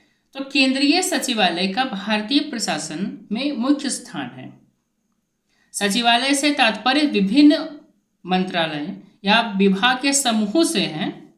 ठीक है, मंत्रालय ही मंत्री परिषद ही की भांति जो है सो सचिवालय एक अकेले एकक के रूप में कार्य करता है और उसकी सामूहिक जिम्मेदारी होती है। वर्तमान नियमों के अंतर्गत सचिवालय के प्रत्येक विभाग को किसी मामले का निपटारा करने से पहले दूसरे किसी भाग से सलाह लेनी पड़ती है जो उस मामले में दिलचस्पी रखता है या उससे संबंधित होता है। इस प्रकार सचिवगण किसी विशिष्ट मंत्री के सचिव ना होकर के संघ सरकार के सचिव होते हैं। ठीक है, अब इसकी भूमिका को देखते हैं हम लोग।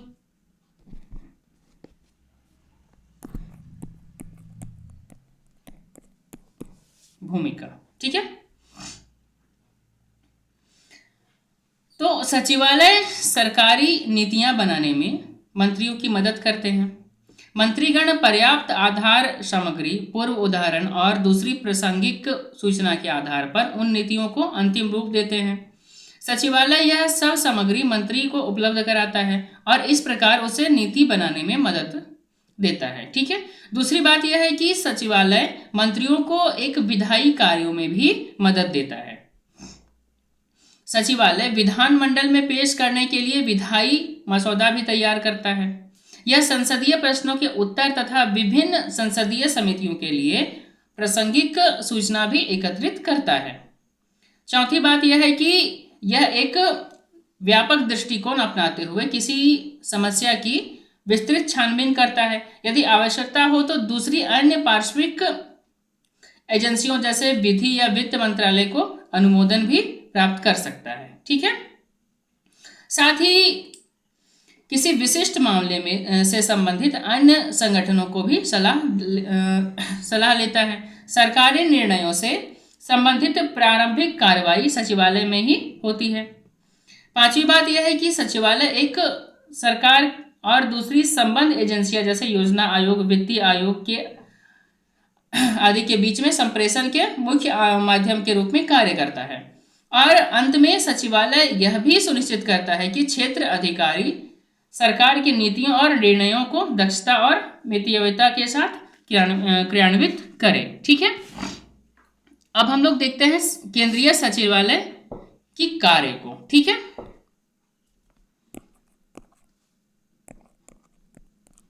केंद्रीय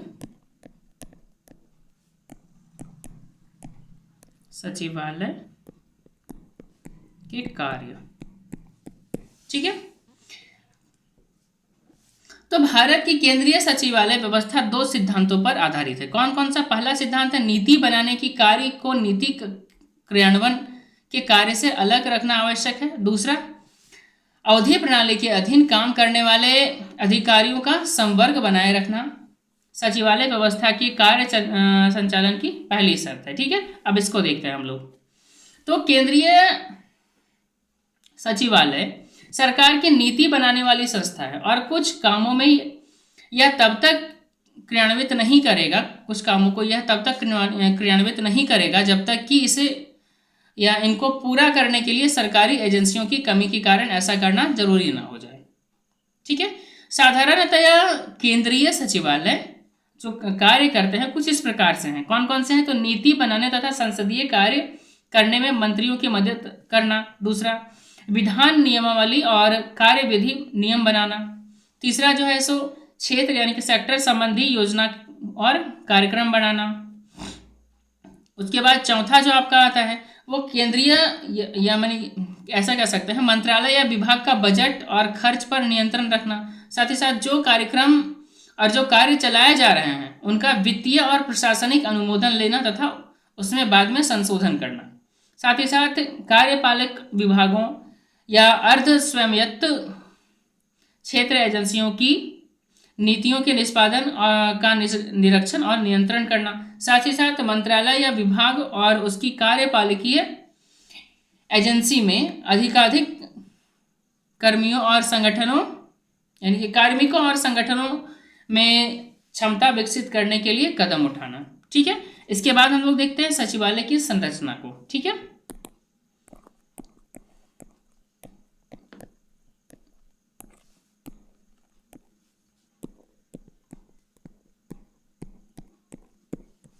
इसको देख लेते हैं।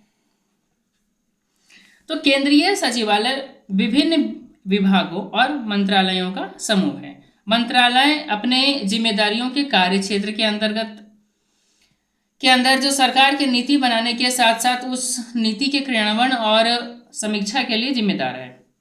मंत्रालय आंतरिक संगठन के उद्देश्य से अलग अलग उपवर्गों में बटा होता है।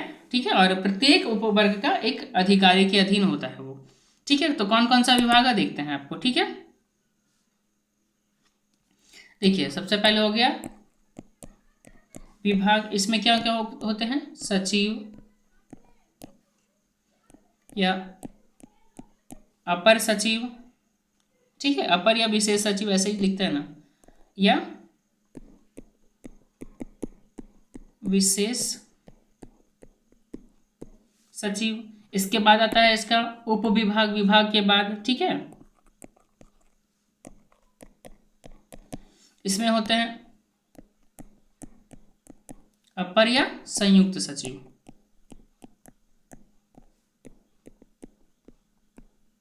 ठीक है, इसके बाद आता है प्रभाग। इसमें क्या होते हैं? तो उप सचिव। ठीक है, इसके बाद आता है शाखा जिसमें होते हैं अवर सचिव। ठीक है, इसके बाद होता है अनुभाग जिसमें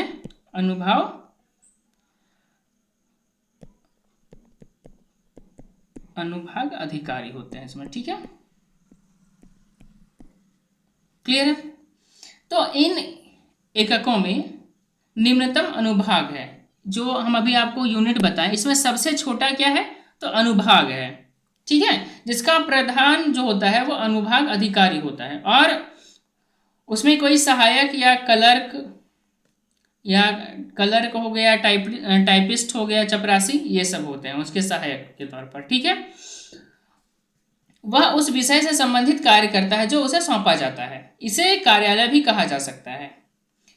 दो अनुभाग को मिलाकर एक शाखा बनती है जो एक अवर सचिव के अधीन कार्य के अधीन होते हैं। ठीक है, जिसे शाखा अधिकारी भी कहते हैं। उप सचिव के अधीन प्रभाग होता है जो साधारणतया दो शाखाओं से मिलकर बना होता है।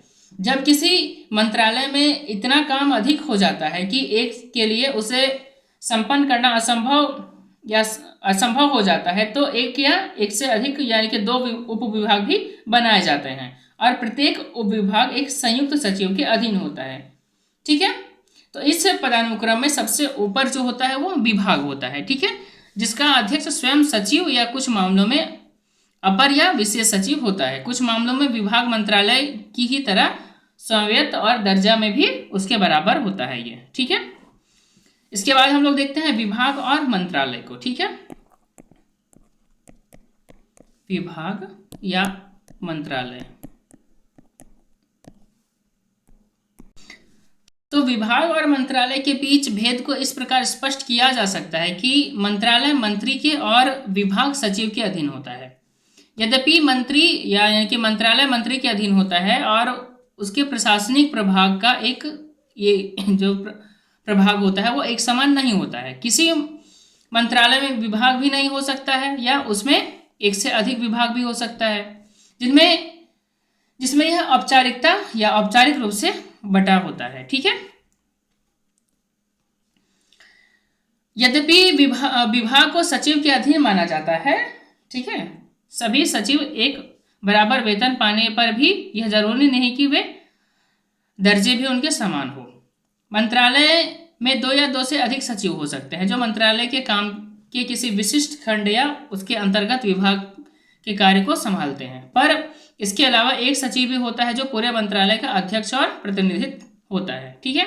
यद्यपि ये सभी सचिव होते हैं, पहले वाले सचिव बाद वाले सचिव के अधीनस्थ होते हैं जो अपने उत्तरदायित्व के अलावा मंत्रालय के अंदर विभागों या खंडों के सचिव के कार्य का भी समन्वय करते हैं। ठीक है। अब कौन कौन से इसमें श्रेणी है इसको देखते हैं। तो सबसे पहले हो गया सचिव का। ठीक है। इसके बाद आता है अपर सचिव, इसके बाद संयुक्त सचिव,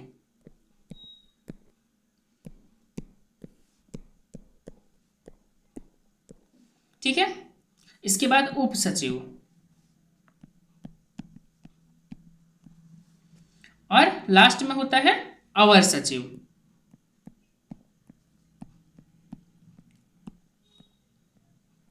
ठीक है। तो ये सब है। तो पहले 3 प्रकार की श्रेणियों को प्रशासनिक शब्दावली में उच्च प्रबंधक कहा जाता है। ठीक है। सचिव मंत्रालय या विभाग का प्रशासनिक अध्यक्ष होता है और मंत्री का मुख्य सलाहकार होता है। वह संसदीय समिति के समक्ष अपने मंत्रालय या विभाग का प्रतिनिधित्व करता है। उसको अपने मंत्रालय या विभाग के कामों और उसके तरीकों की पूरी जानकारी होनी चाहिए। उसे चाहिए कि वह साप्ताहिक संक्षिप्त विवरण मांगकर यह जानकारी प्राप्त करे कि निम्न स्तरों पर जो मामले हैं वे किस प्रकार के थे और उसका निपटारा किस ढंग से किया गया। जहां पर सचिव का काम बहुत अधिक है वहां उसे संयुक्त या अपर सचिव को या सचिव की मदद मिलनी चाहिए जो औपचारिक रूप से मंत्रालय या विभाग में आवंटित विषय के संबंध में सचिव की हैसियत से काम कर रहा हो। अपर सचिव का कार्य सचिव के मदद से काम में मदद करना होता है। ठीक है। जहां तक आवश्यक हो सीधे मंत्री व्यवहार से नित्य सूचित किया जाता है क्योंकि उसे अपनी मंत्रालय या विभाग के अध्यक्ष के औपचारिक दायित्वों से मुक्त नहीं किया जा सकता। अब उप सचिव एक अधिकारी होता है और जैसा कि पदनाम से ही पता चलता है कि वह सचिव की ओर से कार्य करता है। उसे जहां तक संभव हो अधिक से अधिक मामलों पर अपने ही स्तर पर निपटाने चाहिए। कुछ अधिक महत्वपूर्ण मामले पर ही उसे लिखित रूप में विचारार्थ सचिव को भेजकर या मौखिक रूप से चर्चा करके विशेष हिदायत लेनी चाहिए। ठीक है। अवर सचिव को छोटे छोटे या छोटे मोटे मामलों का निपटारा खुद ही करना चाहिए। अधिक महत्वपूर्ण मामले वह उसे उप सचिव के सामने इस प्रकार पेश करना चाहिए कि वह जल्दी से निपटा सके। ठीक है। यह इस बात पर भी बल देना जरूरी है कि विभिन्न स्तरों के अधिकारियों को अपना कार्य करते समय भारत सरकार के व्यापक हितों का ध्यान रखना चाहिए। दूसरे शब्दों में सचिव केंद्र अपने मंत्री का ही सचिव ना होकर के भारत सरकार का सचिव होता है। ठीक है। यही बात जो है सो निम्न स्तर के जो सचिव होते हैं उसके ऊपर भी लागू होता है। अब इसके बाद आता है अवधि प्रणाली को हम लोग देखते हैं इनका। ठीक है। अवधि प्रणाली। ठीक है। तो सचिवालय के वरिष्ठ पद पर उन अधिकारियों की रखने की प्रथा है जो राज्य से यानी कि केंद्र या केंद्रीय सेवाओं से एक विशिष्ट समय के लिए आते हैं। ठीक है। और अपना कार्यकाल समाप्त करने पर या समाप्त करके अपने मूल राज्य या सेवाओं में वापस चले जाते हैं। अवधि प्रणाली इसी को कहते हैं। ठीक है। कि किसी खास कोई अधिकारी को जो केंद्रीय सरकार का भी हो सकता है या राज्य सरकार का भी हो सकता है उसको कार्य के लिए बुलाते हैं। ठीक है। 1905 में सचिवालय में कर्मचारी रखने का यह नियम रहा कि स्वतंत्रता प्राप्ति के बाद भी यह भारत सरकार द्वारा जारी रखा गया। ठीक है। इस प्रणाली के जारी रखने के बहुत सारे कारण हैं। तो क्या क्या कुछ कारण हैं उसको हम लोग देखते हैं। ठीक है। तो केंद्र और राज्य दोनों के रिजर्व अधिकारियों के संयुक्त पूल से केंद्र और राज्य के स्तर के प्रशासनिक समन्वय में मदद मिलती है और हमारी संघीय राजतंत्र के कार्यचालन पर एक एकीकारी प्रभाव पड़ता है। ठीक है। दूसरा है कि केंद्रीय सचिवालय जिला और राज्य स्तर पर प्रत्यक्ष अनुभव रखने वाले होते हैं। ठीक है। अनेक नौकरशाहों के प्रशासनिक अनुभव से लाभान्वित होता है। साथ ही साथ सचिवालय में लंबे अरसे तक रहने वाले वरिष्ठ नौकरशाहों का क्षेत्र स्तर प्रशासनिक वास्तविकता से संपर्क टूट जाता है। अवधि प्रणाली द्वारा उन्हें आम जनता तथा क्षेत्र में बराबर प्रतिक्रियाएं मिलती रहती है। ठीक है। वरिष्ठ अनुभवी अधिकारी सभी समस्याओं से संबंधित एक व्यापक राष्ट्रीय परिप्रेक्ष्य रखते हैं। इस कारण राज्य को भी लाभ होता है। साथ ही साथ अवधि प्रणाली में अधिकांश अधिकारियों को सचिवालय में काम करने का मौका मिलने की आशा दिलाई जाती है और इस प्रकार सबको समान रूप से अवसर भी दिए जाते हैं। साथ ही साथ इसके बाद है आपका, इसमें सिविल सेवाओं से स्वतंत्रता मजबूत होती है ना। सिविल सेवाओं की जो स्वतंत्रता है वह मजबूत होती है। वह उन कुछ लोगों पर एक प्रकार का नियंत्रण है जिससे यह आशंका नहीं रह पाती कि वे सीमित व्यक्तियों या व्यक्तिगत लाभों के लिए राजनीतिक मालिकों की चापलूसी करेंगे, है ना। यद्यपि अवधि प्रणाली अब भी प्रचलित है, इस पर अनेक आरोप भी किए जाते हैं जो किस किस प्रकार आपको बता देते हैं कुछ।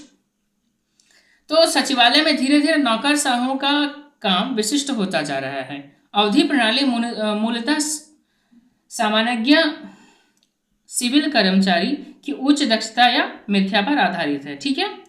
वास्तव में सचिवालय के काम के बहुत से क्षेत्र में जिले स्तर का अनुभव जरूरी नहीं है।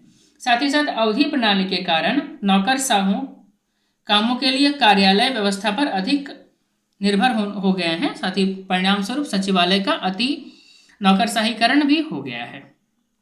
वास्तव में भारत सरकार के सभी विभागों में कमी की अवधि प्रणाली प्रचलित नहीं थी। ब्रिटिश काल में भी उसके जाने माने अपवाद थे। विदेशी मामले, भारतीय लेखा परीक्षा और लेखा, डाक, तार, सीमा शुल्क में भी जहां औपचारिक रूप से अवधि प्रणाली है, इस प्रथा द्वारा नई चुनौती सामने आई है। क्या है? विशेषज्ञ भी जिनकी संख्या सचिवालय में बढ़ती जा रही है।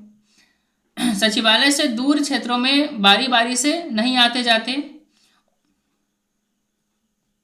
ठीक है।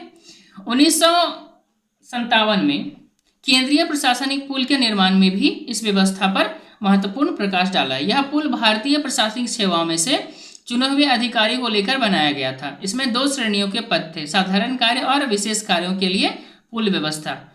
अवधि में निहित गुणता और मात्रा के मामले में अनिश्चितताओं को दूर करने के लिए बनाई गई थी। ठीक है। अंत में अवधि प्रणाली के बावजूद सचिवालय में एक ऐसे अनेक अधिकारी जो अपने मूल राज्यों में कहीं भी वापस नहीं गए। इस प्रकार अवधि प्रणाली का मूल उद्देश्य जरूरी नहीं कि आज की बदली हुई परिस्थितियों में भी लागू हो। ठीक है। अब इसके बाद आता है कार्यपालक एजेंसियां। कार्यपालक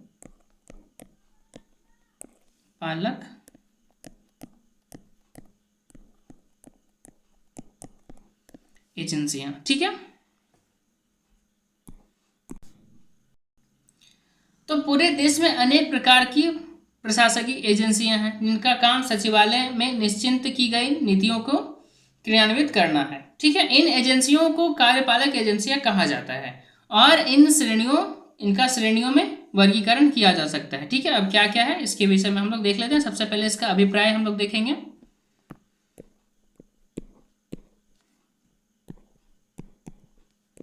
अभिप्राय। ठीक है।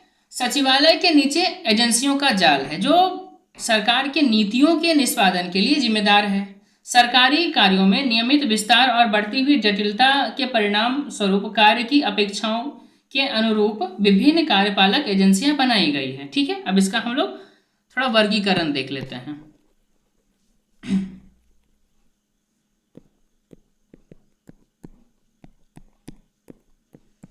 वर्गीकरण। ठीक है। तो कार्यपालक एजेंसियों का जो वर्गीकरण हम लोग किस प्रकार से करते हैं इसको देख लेते हैं। तो सबसे पहला है एक संलग्न कार्यालय, जैसे भारतीय कृषि अनुसंधान परिषद नई दिल्ली, ये हो गया। इसके बाद अधीनस्थ कार्यालय जैसे कि विस्फोटक निरीक्षालय नागपुर। तीसरा नंबर में विभागीय उपक्रम जैसे आयुध फैक्ट्रियां हो गई, है ना। इसके बाद कंपनी अधिनियम के तहत पंजीकृत कंपनी जैसे कि हिंदुस्तान स्टील लिमिटेड हो गया। इसके बाद एक विशेष कानून के अंतर्गत स्थापित किया गया कॉरपोरेशन बोर्ड जैसे कि तेल तथा प्राकृतिक गैस आयोग या चाय बोर्ड आदि, ठीक है। इसी प्रकार से समितियों के पंजीकरण अधिनियम के अंतर्गत पंजीकृत की गई समितियां जैसे विदेशी व्यापार संस्था, ये सब आता है, ठीक है इसमें।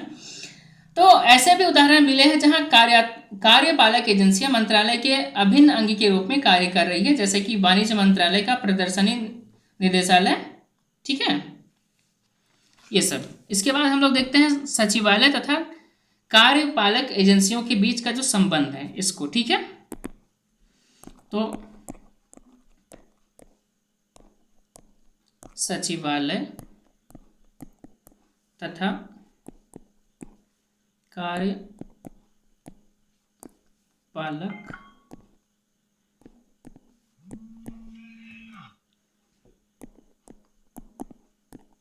एजेंसियों के बीच संबंध। तो सचिवालय का एक सत्ता के रूप में कार्यपालक एजेंसियों से अलग अस्तित्व इन पर विश्वास पर आधारित है कि कह सकते हैं इस विश्वास पर आधारित है कि नीति निर्माण के कार्य को उसके निष्पादन से अलग रखने की आवश्यकता है। प्रशासन में हुए परिवर्तन को विकेंद्रीकरण की ओर बढ़ाना चाहिए। इसका अर्थ यह हुआ कि कार्यपालक एजेंसियों के पास वास्तविक शक्ति और प्राधिकार होनी चाहिए। यद्यपि इन वर्षों में कार्यपालक एजेंसियों की संख्या में वृद्धि हुई है, किंतु उसके उत्तरदायित्व के अनुरूप उसकी शक्तियों में वृद्धि नहीं हुई है।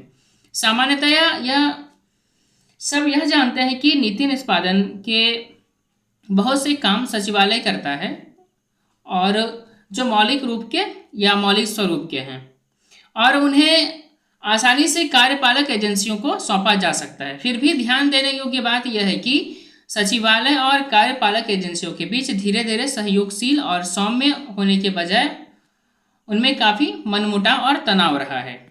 तो केंद्रीय स्तर पर सचिवालय और कार्यपालक एजेंसियों के बीच विकसित हुए संबंध को 6 मूल स्वरूप हैं इनका, ठीक है। अब एक एक करके सबका हम लोग चर्चा करते हैं।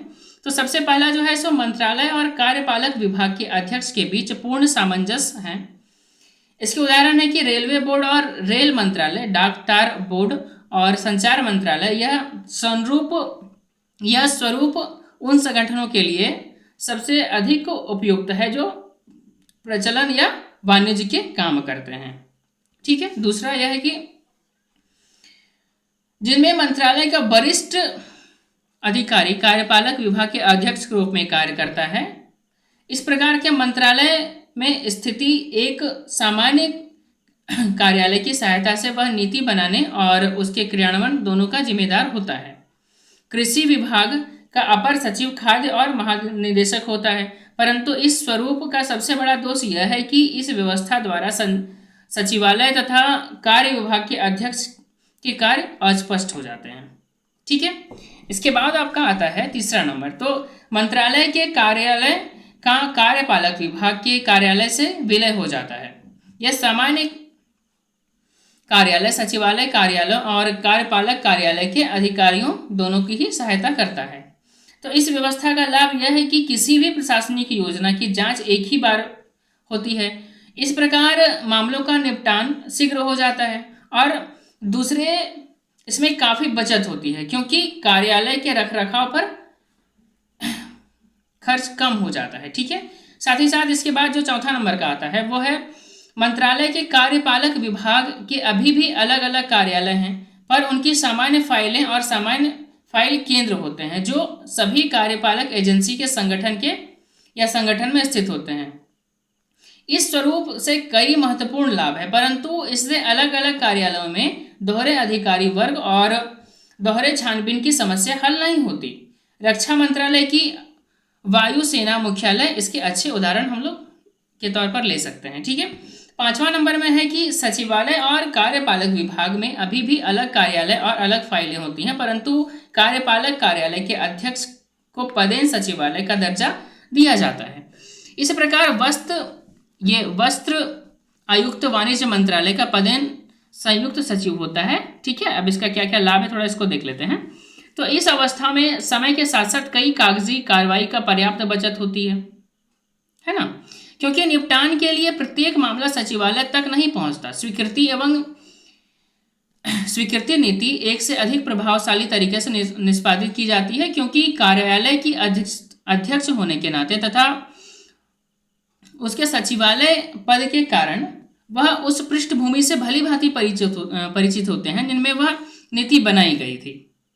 इसके बावजूद इसकी प्रमुख कमजोरी है कि वह सचिवालय व्यवस्था के मूल सिद्धांत के प्रतिकूल है, अर्थात नीति निर्माण और नीति निष्पादन से अलग होना चाहिए। 6वां नंबर में हम लोग का है कि सचिवालय और कार्यपालक एजेंसी दोनों अपने अलग अलग कार्यालय और अलग अलग फाइलें होती हैं। ठीक है, और उनके बीच स्वतः पूर्ण पत्रों द्वारा सलाह मशविरा होता रहता है।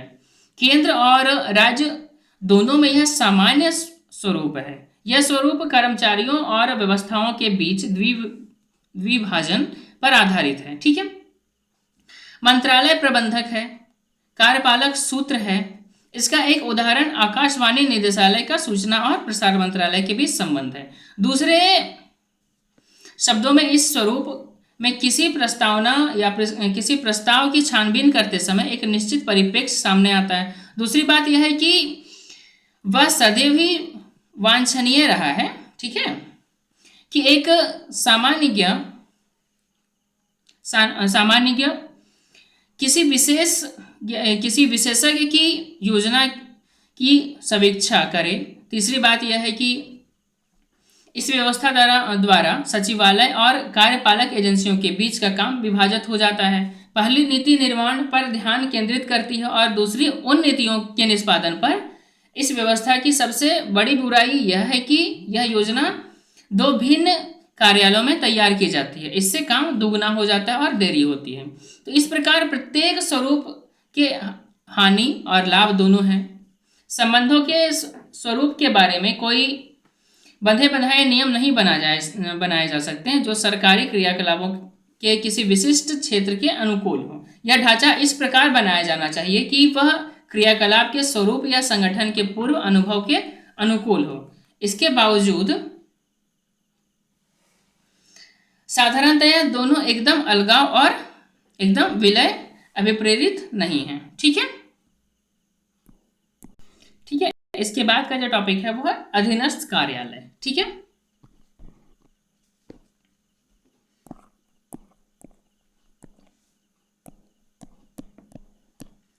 अधीनस्थ कार्यालय। एक अधीनस्थ कार्यालय एक क्षेत्र व्यवस्था या एजेंसी की तरह कार्य करता है जो सरकार द्वारा किए गए निर्णयों के विस्तृत निष्पादन के लिए उत्तरदायी है। साधारणतया एक अधीनस्थ कार्यालय संलग्न कार्यालय के अधीन कार्य करता है, परंतु जहां मंत्रालय के अधीन कोई संलग्न कार्यालय नहीं होता वहां वह सीधा मंत्रालय के अधीन कार्य करता है। ठीक है, किसी संगठन के संलग्न कार्यालय अधीनस्थ कार्यालय के वर्गीकरण का मानक न तो भली भांति परिभाषित ही है, न हमेशा उसका पालन किया जाता है। यद्यपि नीति या सरकार के नीतियों के निष्पादन के लिए अधीनस्थ कार्यालय ही जिम्मेदार होता है और उसे स्पष्ट रूप से निम्न पद दिया गया है, जैसा कि अधीनस्थ नाम से ही पता चलता है। अधीनस्थ कार्यालय के कार्मिक का वेतनमान सबसे कम है और भविष्य में उनके बेहतर होने की संभावना भी बहुत अच्छी नहीं है। इन कार्यालयों के कर्मचारी अक्सर वही काम करते हैं और उनके पास वही योग्यताएं होती है जो सचिवालय कर्मियों के पास, या पर उनके बाद भी अधीनस्थ कार्यालय के कारण ही वो निम्न पद दिया जाता है। ठीक है, अब हम लोग थोड़ा सा देख लेते हैं वित्तीय आयोग को। ठीक है, वित्त आयोग।